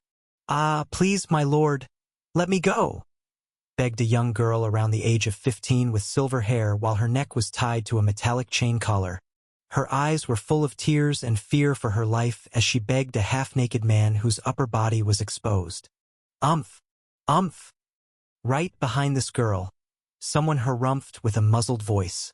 And the owner of this noise was a middle-aged woman with black hair and fully matured physical features, having her arms tied to a king-size bed while her mouth was strapped with a peculiar device. "Shhhhhhh, don't be so loud." "Well, it's not like anyone outside of this room can hear you anyway," said a man with ripped body who looked dashing from his appearance. But the feeling his gaze gave off as he looked at this tied-up girl was as malicious and lascivious as it could be. He grabbed this young woman's chin with his right hand and pulled her face closer. "Be obedient if you want to stay alive. That woman you see. She was kidnapped when she was in a market with her young son. And you were brought here from your academy during broad daylight. Still, no one knows or will bother checking your whereabouts. And what does that tell you?" he asked in a shrewd and overbearing tone as he revealed an insidious grin. At this moment, the young woman lost all the shine in her eyes as she came to realize a harsh fact. That given the identity of the man in front of her, there was no one coming to save or free her from this situation. As this man noticed her expression, he let out a cold and merciless smile and spoke in an exhilarated tone. "Ah! Now that's the look I love to see." He laughed like a maniac and reveled in her miserable expression that had just lost all hope of leaving this place. "You see, I like to see women void of any hopes to escape. The more broken they are, the better." The girl who shuddered in fear and had her entire body fidgeting, trying to break free from her chains, made her last effort to escape. TCH, such foolish notions. Even a saint can't break from them. You're but a mortal girl who doesn't even have any powers. So stop with this futile struggle," said the man as he came close to her face and like a snake, he licked her left cheek with the tip of his tongue. "No! What are you going to do to me?" yelled the girl while still struggling. But not only the chains but even the grip of this man was very strong even if he didn't reveal his real rank. Just the physical strength was too much for this girl to put up any resistance.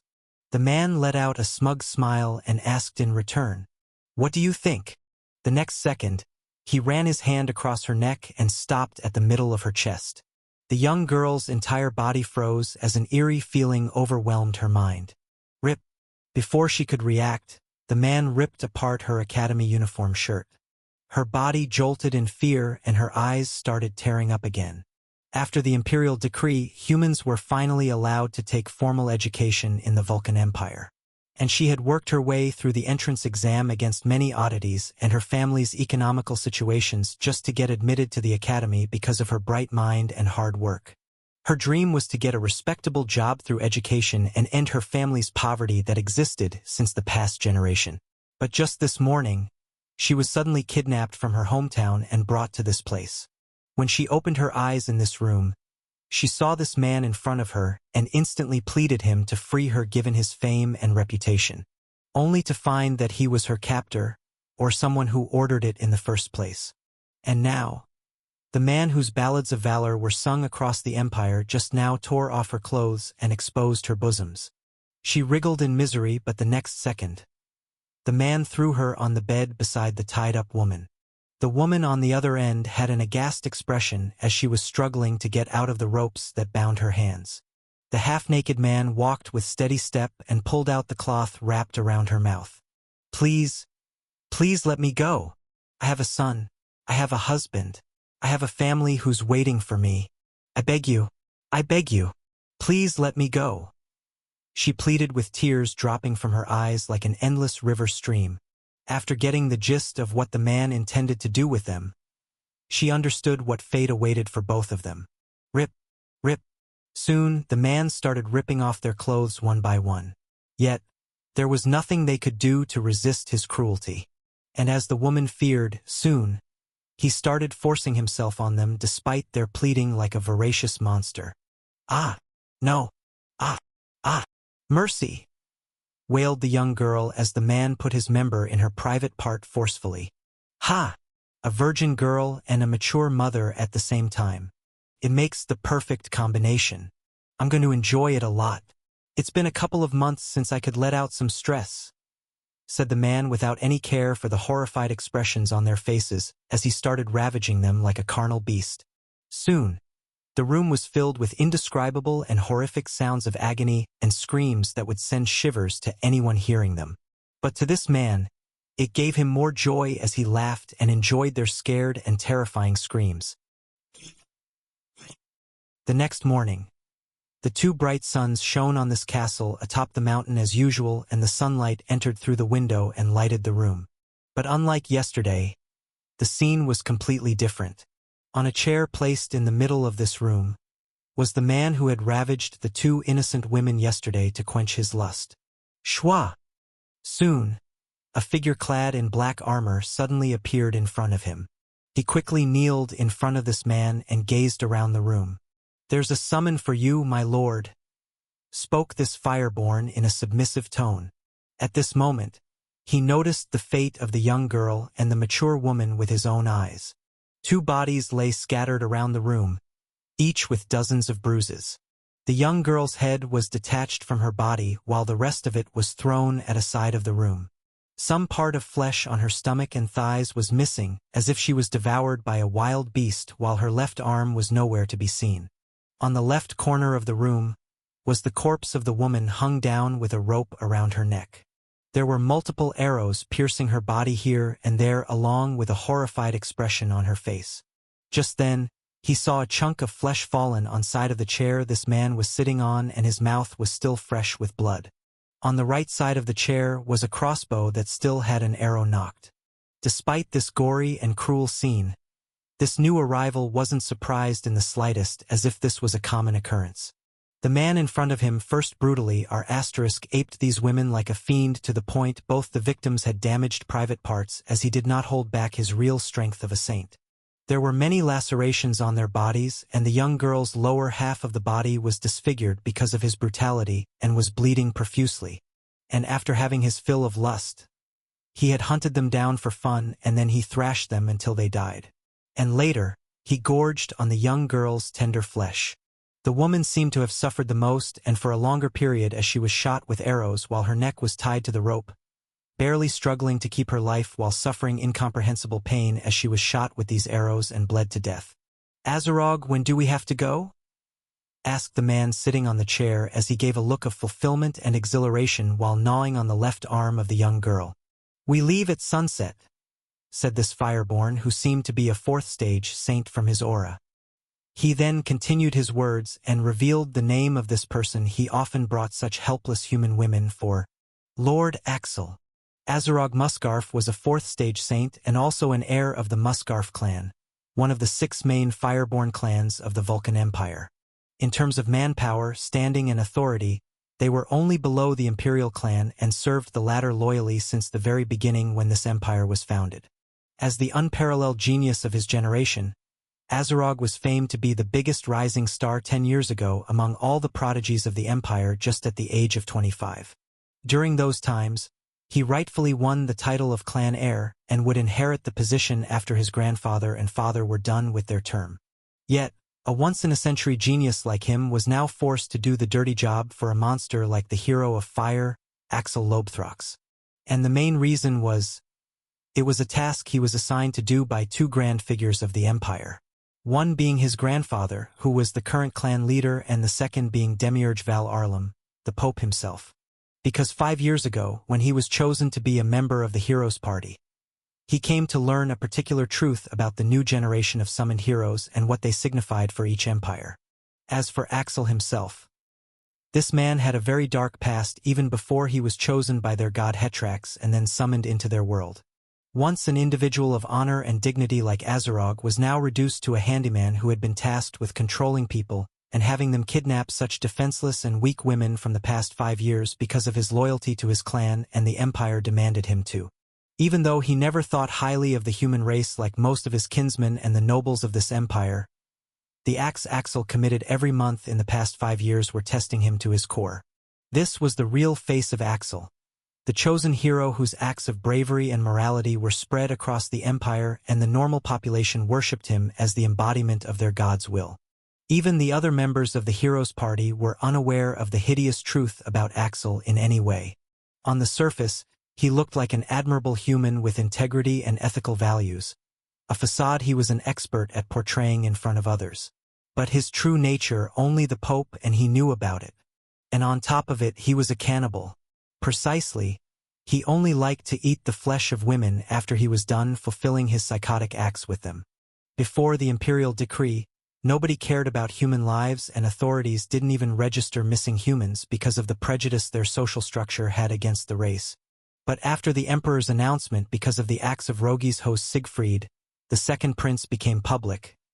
Now people started paying attention to humans. Thus, it came extremely hard to randomly kidnap women from the capital Arkensen like before. Hence, just like the two victims, they started to hunt in small towns and places where no one had the means to do thorough investigation in case they kidnapped such women demanded by Axel. Azarog, on the other end, was forced to follow the orders even if his very being opposed him to do so. And the only reason he could use to justify his crimes and deceive himself was that he did it for the greater good of their empire. The main headquarters of the Church of Hetrax, Axel and Azarog kneeled in front of the Pope. Looking at Axel, Demiurge tried to hide his disgust towards the hero of fire and spoke in a kind tone. "Things are about to get in motion. I need to know if you have the resolve," he said. Regardless of his position, Demiurge had his own set of beliefs. He didn't care about human lives or how many people he had to kill to keep his authority and the strength of the church intact. He was someone born among and raised by the church. To him, it was the only thing that mattered even before he became the Pope over a century ago. But after the summoning of the new hero, even he abhorred Axel's acts. Because not all murderers are people who enjoy torturing others. Some killed for necessity and to meet their end goals. In their eyes, it was done for the greater purpose. Demiurge belonged to that category himself. But some killed just for fun. That sense of power and control over someone's life gave them the highest form of ecstasy. And Axel Lobethrox belonged to that kind of psychopath while he hid his face behind the mask. Axel was the kind who first ruined the world of these women, then toyed around with their lives, and finally, when they had completely broken down, he killed when they lost all hope to live. There was a time when even Demiurge wondered why their god chose such a man in the beginning. But after finding out a certain truth about Axel's origin and his divine abilities, he had no choice but to make do with their situation. In reality, the Muskarf clan leader, Azarog's grandfather, was actually an old friend of Demiurge who had secret ties with the church, while on the surface, they still served the imperial clan. Thus he ordered Azarog, whom they had planted when the Heroes Party was formed, to work as his aide since they couldn't risk his monstrous side getting exposed to the empire. And now, only the two of them knew this horrifying truth about the hero of fire. Soon, the Pope told Axel about their plan that would happen after the blacksmithing duel between Khan and Helsi. So tell me, are you in or not? This is something that would help you greatly as well. Spoke the Pope with somber eyes. And in response, Axel gave a devilish smirk as he licked his lips and spoke in an ominous tone. Finally, I will be able to get my hands on her. Unbeknownst to Khan, many ploys and hidden schemes were being orchestrated that he had no idea about in the slightest. He had no ties with the church or the imperial clan, and even his contact with their official representatives was minimal, as Throck was the figurehead of this company. So sticking to his usual routine, Khan had now developed into a completely different person. He was calmer, more patient during the forging, and had mastered utilizing his skills. The mineral transmutation skill he got from the Mountain Titan greatly helped him in advancing his skills, and in the past few days alone, he could feel that he was about to have a breakthrough in the blacksmithing craft in upcoming days.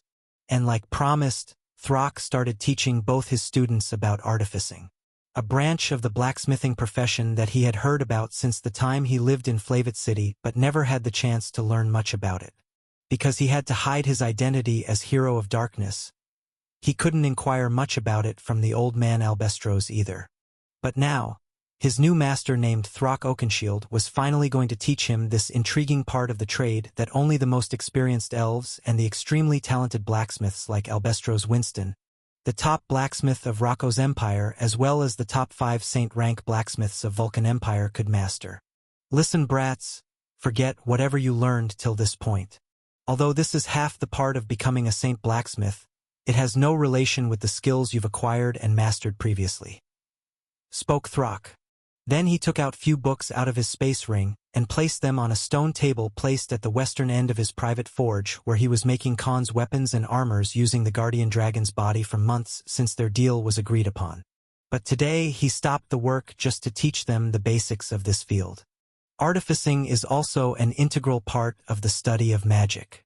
Something only an individual of a mage class can master while learning and perfecting their control over mana and world energy. He revealed and continued in a somber tone. But even among the mages, you'll find that not even 10% know how to make proper magic formations or use the runes. Unlike the enchanter class that creates objects and constructs by infusing mana and world energy, artificers use magic formations to bypass the restrictions of their class and mana reserves. He iterated and handed down to both to Khan and Blackwell respectively. In reality, these magic formations are just a conduit to impart mana and world energy to enhance the object, such as a weapon, an armor, or even an artifact to perform a specific function or an ability. And those magic formations, no matter how small or big they are, they're categorized as runes. Explained Throck. I see. So they're completely different from the magic formations cast by mages to use a skill or a spell? Queried Khan. Correct.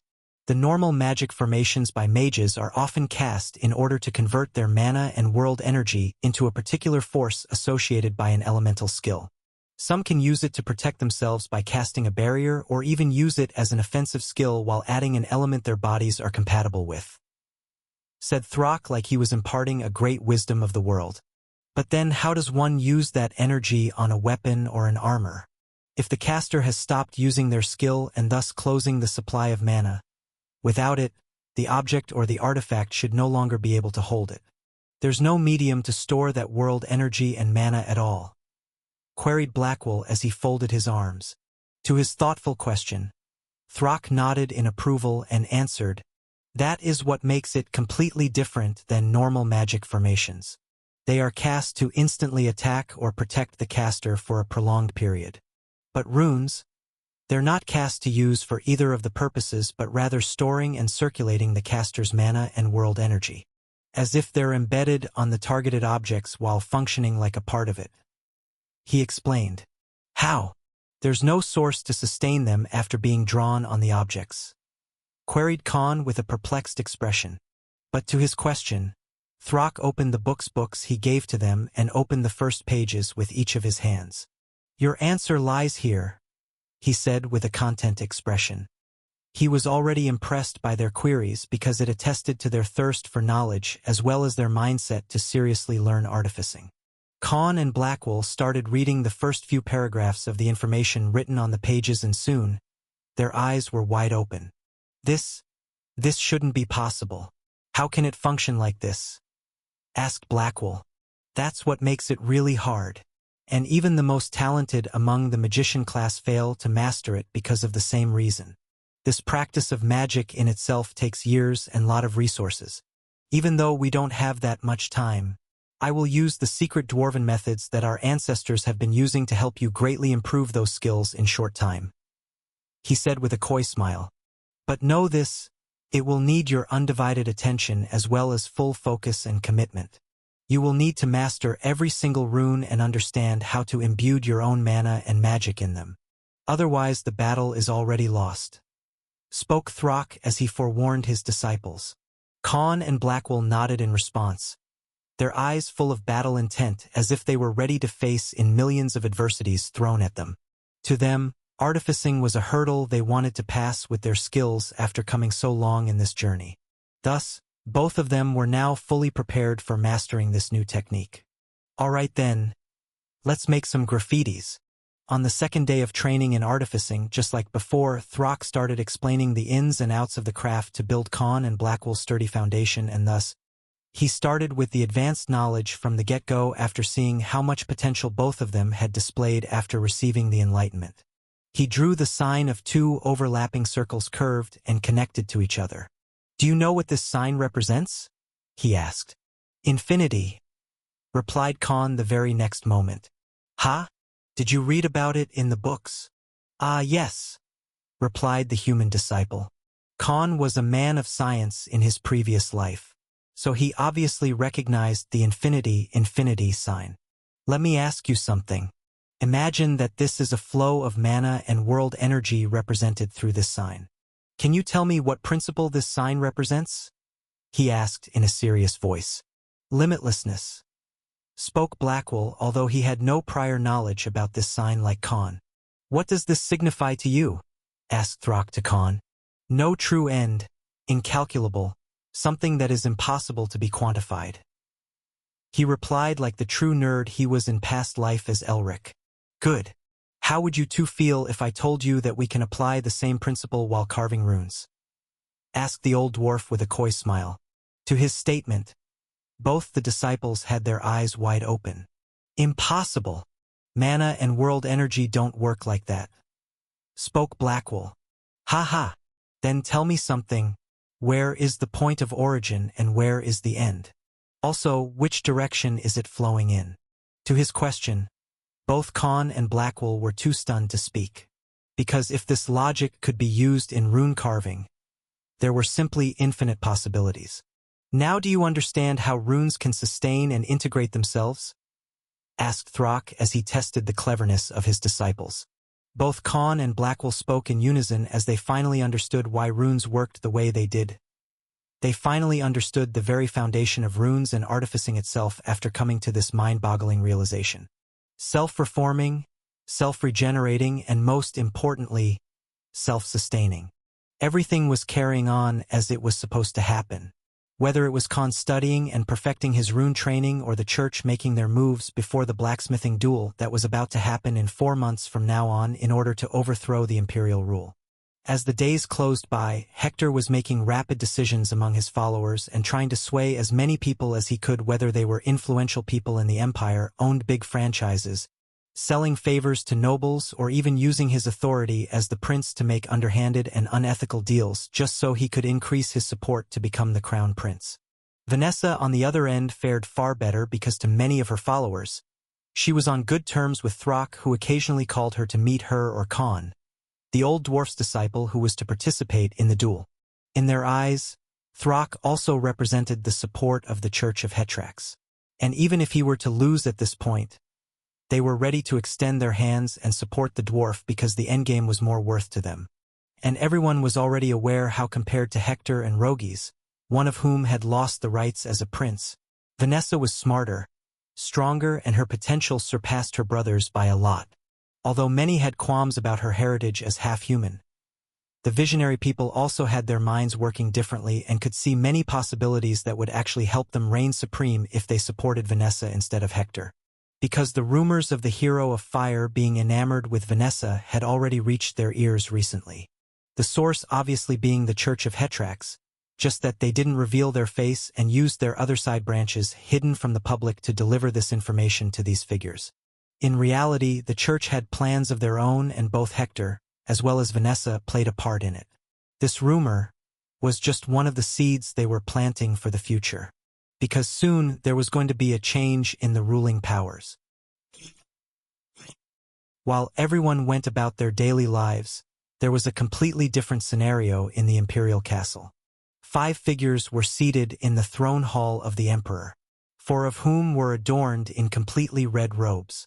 These 4 figures, each of whom was a 5th stage saint himself, was seated on the luxurious chairs below the main throne. And on this red and golden throne was a fireborn with crimson hair that moved and floated like a blazing flame. These 4 figures were the official advisors who appeared during the imperial trial for Rogues, the second prince, and the person seated on the throne who emitted the saint pressure of an 8th stage saint was the emperor of the Vulcan Empire himself. Havihos Siegfried, the 6th and the current ruling emperor of the Empire of Fire, had an agitated expression on his face as his 4 trusted advisors made reports about the current happenings of the empire. So nothing on Hero of Darkness even now? It's been a year already and our spies found nothing about him in both the enemy empires? What kind of joke is this? His voice thundered in the room, sending shivers to even his advisors. We apologize, Your Majesty, but we know for certain that he isn't in our empire either. There hasn't been any new emergence of any noticeable human in our empire. Someone like a chosen hero would not be able to keep quiet for long. And even the Hero of Fire used Sage's divine ability to track him at the starting point of the no man's land to our empire. He reported that the Hero of Darkness indeed hasn't entered our empire. Spoke the elderly fireborn with white hair as he tried to maintain gaze with the emperor with his frail body. TCH. Then at least confirm if he's in the other 2 or not. You all know how important the key is. We have Axel to hold our end. But another key will decide our future and standing during the war against the demon god when the time comes. The Hero of Darkness is the only one without any powerful allies or an empire protecting him, unlike the rest. He spoke in a discontent voice. What about the Church and Dwarven Council? Any major movements from them? He asked. To his query, a female fireborn advisor responded in a meek tone. Recently, both the Church and the Dwarven Council are working hard to spread the matters of the blacksmithing duel. The face-off between the disciples of Master Throck Oakenshield and Master Bifurtoric. She responded. To her report, the Emperor had a complicated expression. First both of my children, then the Church, and finally the Dwarven Council. Why do I feel like this matter is overblown many times? It's not like there haven't been such duels in the past. But none of them became the empire-wide sensation. What angle is everyone playing at? He questioned in a hushed tone to himself. But after hearing his word, one of the advisors decided to speak. I have a report regarding that matter as well, Your Majesty, he said in a hoarse voice. Speak. Recently, we found out that the Oakenshield Company is directly selling their products to Prince Hector and Princess Vanessa. The quality is superb, and using those high-ranked weapons and armors, both of them have been secretly luring many top figures, military commanders and nobles to join their side. And from the past 10 months, it has been working in their favor. Compared to before, the number of retainers and followers who support their claim to the throne as your successor has risen by 30 times already. These numbers, they even surpassed Your Majesty's in the past. He reported. Oh. So that was why they got mixed up with him after Rogues matters became public in the imperial court. And here I thought they did it because of my history with Master Oakenshield when I was not even the crown prince. To win my praise and blessings. He said after contemplating a few things on his own. The emperor suddenly remembered his old days as a brash and hot-headed prince of the empire. To him, dying as a warrior on a battlefield while basking in the glory was more important than becoming the emperor. He never wanted to become the emperor in the first place. Only because of his father's untimely demise due to illness and his elder brother, the crown prince, falling in a battle against the Zivid Empire, their neighbor and enemy empire that was ruled by the elves. Havi was forced to step in and rule as the emperor as his responsibility 35 years ago. But before all that, he had a good friendship with Throck Oakenshield, who had become a saint blacksmith only a couple of decades ago, and had known Havi as Throck was the one who made his first set of weapons and armors. After becoming the emperor, he couldn't be associated with many people from his past for too many reasons. And even when he heard about Rogies targeting the old dwarf, he couldn't directly intervene. As for his second son, who was a total scum, he had no care about him at all. Even to an emperor or an empress, their children are born mainly because of alliances and political gain. Havi was no exception to this. Thus he did not bat an eye while sacrificing his useless son to bring down the church and nobles after Rogi's deeds were exposed. As for two of his children using Throck to gain influence, it was understandable to him, because not every strong individual was inherently powerful or had many skills. To many warriors and mages, their weapons and armors played a vital role in their overall performance and battle prowess. The higher-ranked weapons and tools obviously gave them more edge, so it was already common knowledge that everyone wanted epic-rank weapons and armors. Thus, using a saint blacksmith to their advantage after supporting his company and using the goods he sold them directly to make business and also gain the support of influential figures, it was indeed genius planning. Little did he know that it wasn't his children who had this idea, but rather the very human he was trying to find. Back to the present moment. The advisor told him superficial information first, but then his expression contorted. "There are two main things I think your majesty should know," he said. To his words, the rest of the advisors also had complicated expressions, as if they already knew what he was about to reveal.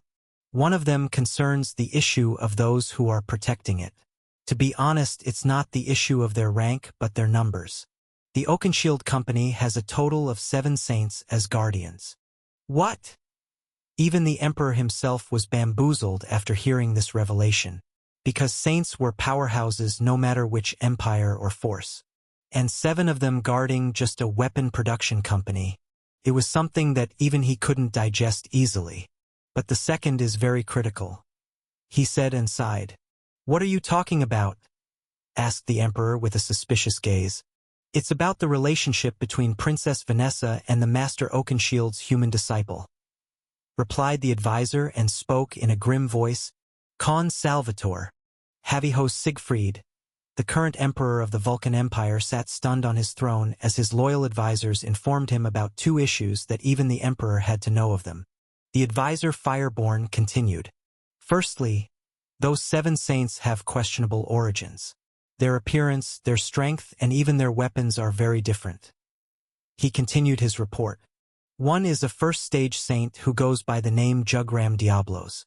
He's a giant human who usually guards the entrance of the company, making a statement that no one can do any funny business there. When the hero's party acted haughty and disrespectful, he pretended to be a semi-saint. But from the intel we received, at the time of confrontation with the hero's party, he emitted saint pressure that is not seen in our or any of the neighboring empires at all. His origins are unclear, but some of our experts say that he has strength enough to fight a couple of saints of the same rank on his own. We fear that, in terms of potential, he's already way ahead of most of the heirs and veteran warriors of the 6 Fireborn clans," spoke the advisor with a grim expression. Obviously, none of them were aware that Jugram actually possessed a higher version of the true demon bloodline called as Superior Chaos Demon. And since the Vulcan Empire was far away from the Demon Empire, they had no substantial information available about it. Thus, no one could make sense of Jugram's chaos elemental aura. And the biggest threat is their leader. As per our information, he goes by the name Omega Hrodvitner. Just like the former, even he has mysterious origins. And he is a legitimate 3rd-stage saint himself. Our spies reported that he has a very unique aura just like this Jugram Diablos. And this swordsman stopped one of the hero's party members, who is a 1st-stage saint himself. His special skill that was enough to destroy the whole company building was frozen still in the air as soon this Omega Hrodvitner appeared on the scene. And if our ancient records are correct, this is something only achievable by those who study the gravity law or have telekinesis abilities since birth, accentuated the advisor. The only solid information we have on him is that he might have been born in the Erdv Empire. He revealed. What makes you think that he's from the empire that serves the god of space? Queried Havi with a curious gaze. Because of his weapons, your majesty. He has 4 curved blades as his weapons. The one we know as katanas. A signature weapon from the Erdv Empire's culture, and also the 6th hero of space was renowned for using a katana instead of his divine weapon. We all know how he transformed the empire 500 years ago and established his world's culture there. If I'm not wrong, this Omega Hrodvitner is what they call a samurai swordsman. I see 2 saints with unexplainable origins and varying skills and abilities. They can't be natives. What about the others? Asked the emperor with a thoughtful expression. In his mind, he was already thinking of many possibilities. However, the Fireborn advisor shook his head. We don't have any other information. No one has seen them and Master Oakenshield has kept their identities secret. But during the confrontation with the Heroes Party, they made their presence known. And also, their attitude towards the Hero of Fire was totally disrespectful, as if they didn't worry about offending him at all. Said the advisor. They were the Imperial clan after all. Even though they couldn't barge into the Oakenshield company because of the attention on Throck, their spies managed to get enough information easily. Little did they know, Khan and Rathnar had already planned to willingly provide them with this information. Although only Church seemed like the issue when Axel and his gang of warriors knocked on their door and tried to make a scene. Both of them were already farsighted to predict that sooner or later, the Imperial clan would also do a background check on them. That was why Jugram and Omega, who were already exposed during that event, purposely revealed their general information while adding their species as their surname. To make the Imperial authorities do the guesswork on their own while they kept going about their lives. 7 saints with no prior information. Even Master Vivaldi has only 3 saints protecting him and his company. Spoke the Emperor as his voice turned grim. First, we thought it was either Your Highness Hector or Vanessa. But they do not have that type of influence yet since none of them has been crowned officially. And during the incident with the Heroes Party at the gates of the company building, it was Princess Vanessa who stopped the fight between these saints and the Heroes Party. He revealed and continued. But after that very day, the Church officially announced their support to the blacksmith. He revealed and gave a cryptic look to the Emperor as if implying something else. Ah, those bastards. They must think we're a bunch of children. They had the Hero of Fire and his team pick a fight with the people of Oakenshield Company's saints knowingly and create a scene as if they were at hostile to each other. Vanessa stopping the fight would make it look like it was the Imperial clan who hired these outsiders or my children were the ones to do it. In reality, it was the Church all along who brought them in our empire. Spoke heavy host Siegfried, who also misunderstood the situation just like Demiurge's Val Arlam, the Pope himself. What is it that they could gain from this blacksmithing duel? He wondered. And now that the first issue was discussed, the advisor started sweating a bit as if he didn't want to talk more. He gave a look at the other advisors, but they all averted their eyes and looked in random directions. One was intensely staring at the carvings on the chair he was seated on, while the second was admiring the painting work done on the ceiling. Sigh. The advisor let out a deep sigh again and continued, but the biggest issue at hand isn't that at this moment. It's the relationship between the princess and the disciple of Master Oakenshield. Spoke the Fireborn advisor and declared in a grim voice, Con Salvatore. He emphasized again. Previously, the Emperor didn't seem that worried about this human disciple because the emergence of 7 saints was a bigger issue since they were always rare no matter which empire it was. Soon, the advisor gave a background report on Khan. A normal human with no authority or standing who used to be a handyman and do small jobs such as acting as the Throck's substitute. They even found about his first noticeable appearance in Oslo City, the main trading hub of the southern border, where he filled in as Throck's representative and bought the body of the Jatvorim for 40 trillion Harlan.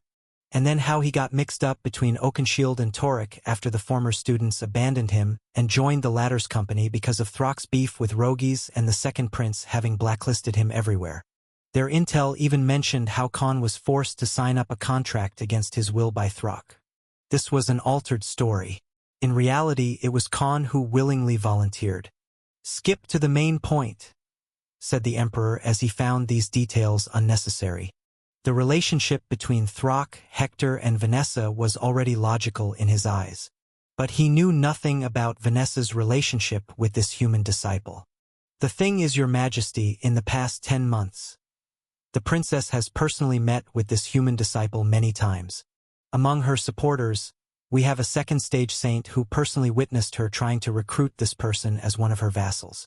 And he mentioned that she thinks of Con Salvatore as some business genius. Informed the advisor.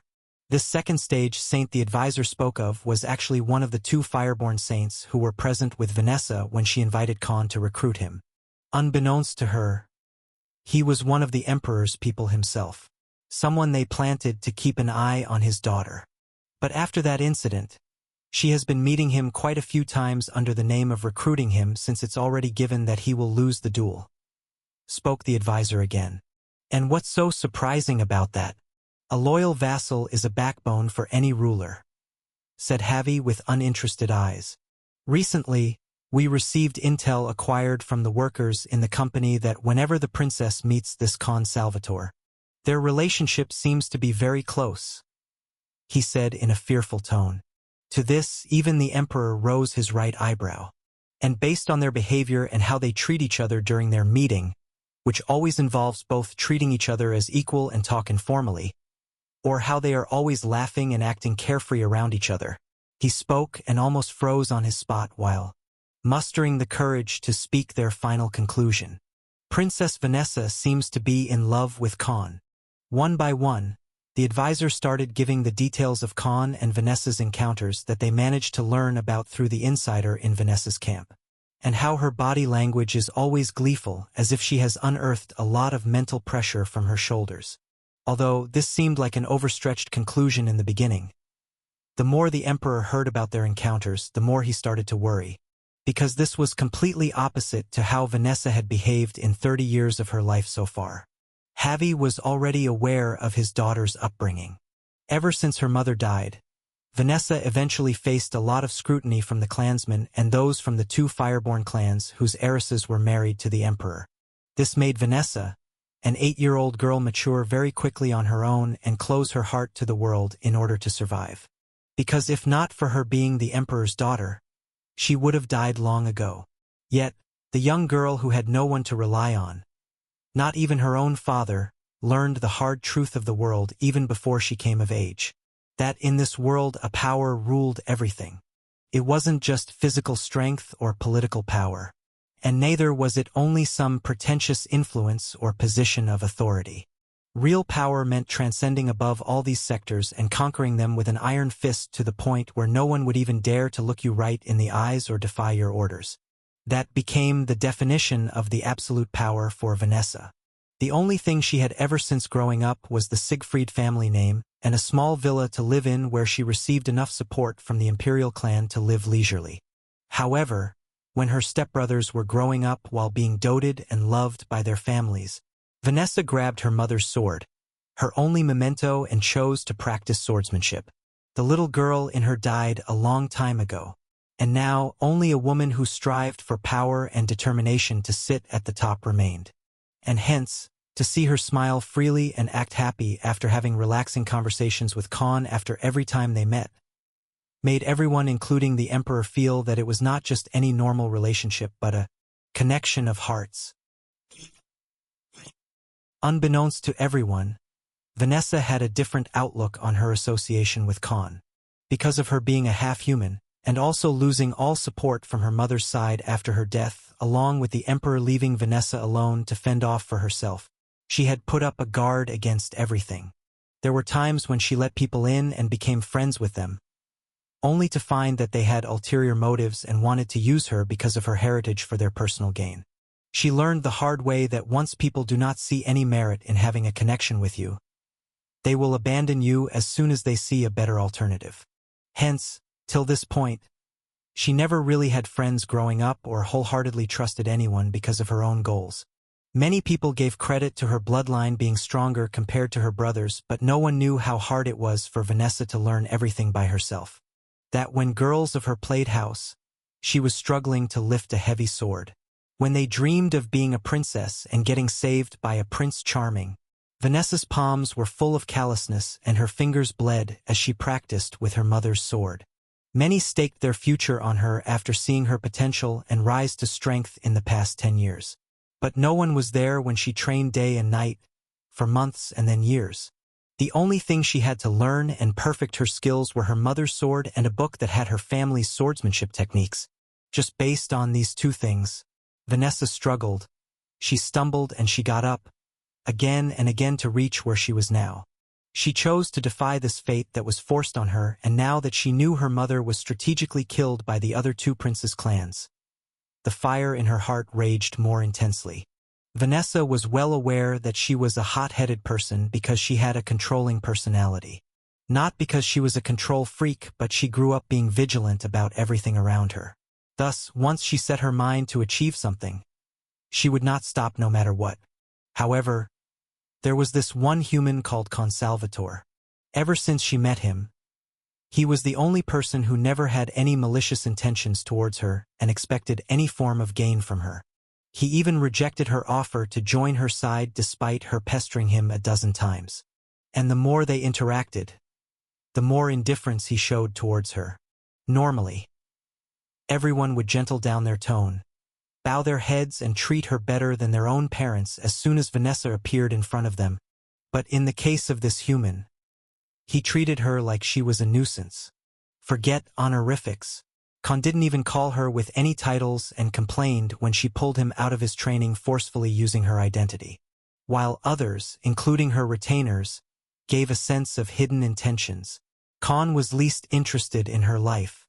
In the beginning, it made her furious and filled her heart with hatred. Now, for some reason, he was the only person she felt relaxed and carefree around. Vanessa also guessed a while ago through their interactions that Con didn't have any romantic feelings for her. Given her beauty, even the Fireborns who hated humans desired her, but this human always looked like he had a yearning for someone else in his heart. Just in their previous meeting, she asked about it and Con told her that there was indeed someone in his life. But as things stood, they could not be together and had to strive towards their own goals. Him honestly expressing his feelings made Vanessa trust Con even more, and she too started telling him about her life once in a while. As their conversations got personal, Vanessa found one thing common in her and Con, that both of them were survivors. Although Con never went into details and only offered vague words, she understood that he had a past of his own and secrets he couldn't tell anyone. And knowing how secretive he was, Vanessa never tried to pry into his personal affairs. Just knowing that he had no ill intentions towards her was more than enough. Just like that, Vanessa, for the first time in her life, had found a friend. In the main throne hall of the Emperor, a woman in green and white armor while having a sword strapped on her waist walked in towards the end of the hall. She had her gaze full of curiosity as she looked at the being who was seated on the throne, Havi host Siegfried, her biological father and the reigning emperor. Shwo! A burgundy-red aura was emitted from his body, and in an instant, it encapsulated the entire 1-kilometer-long hall as the emperor gave an uneasy expression towards his daughter. Soon, everything around her, including the pillars that supported the hall, the chairs, different seats and platforms, and even the ceiling caught fire in a few seconds. However, only the Emperor and Vanessa remained untouched while the rest of the hall became a pit of fire as the Emperor used his domain. Yet, despite this method of asserting dominance that would have made others instantly cower in fear, Vanessa had an indifferent expression. Her unbothered countenance piqued the Emperor's interests, and he spoke in a grim voice. "Do you know why I called you here?" To the Emperor's tyrannical voice that was enough to make anyone fear for their life, Vanessa let out a sigh. "May I know why I have been summoned, Lord Father?" she asked, still treating this matter casually. Vanessa had no respect for this Fireborn seated on the other side. There was nothing fatherly he ever did for her. There was even a time when she hadn't met him face to face for over a decade when she was training on her own. Forget trying to console his grieving daughter after her mother's death. This father of hers never showed his face until she came of age and joined the military to gain experience and raise her strength. Only after becoming a commander and gaining the support of the generals did her father acknowledge her existence as his daughter. For others, he was their absolute ruler and a being only second to their god Hetrax. But for Vanessa, he was a failure excuse of a father and a husband. "What is your relationship with Oakenshield's disciple?" he asked. Vanessa suddenly had a surprised expression as this question did come out of nowhere. "Why does my relationship with anyone concern Lord Father?" she asked in return. To her subliminally defying words, have he released some of his saint pressure, the aura of an 8th stage saint that was enough to crumble a mountain into small sand grains? Whatever it is, stay away from him. You have an important part to play for the future of our empire. Getting mixed with someone of commoner birth must be avoided no matter what," he said to Vanessa, who was forced to kneel on the foot. And finally he gave a warning in a grim voice. "Unless you want him to get killed."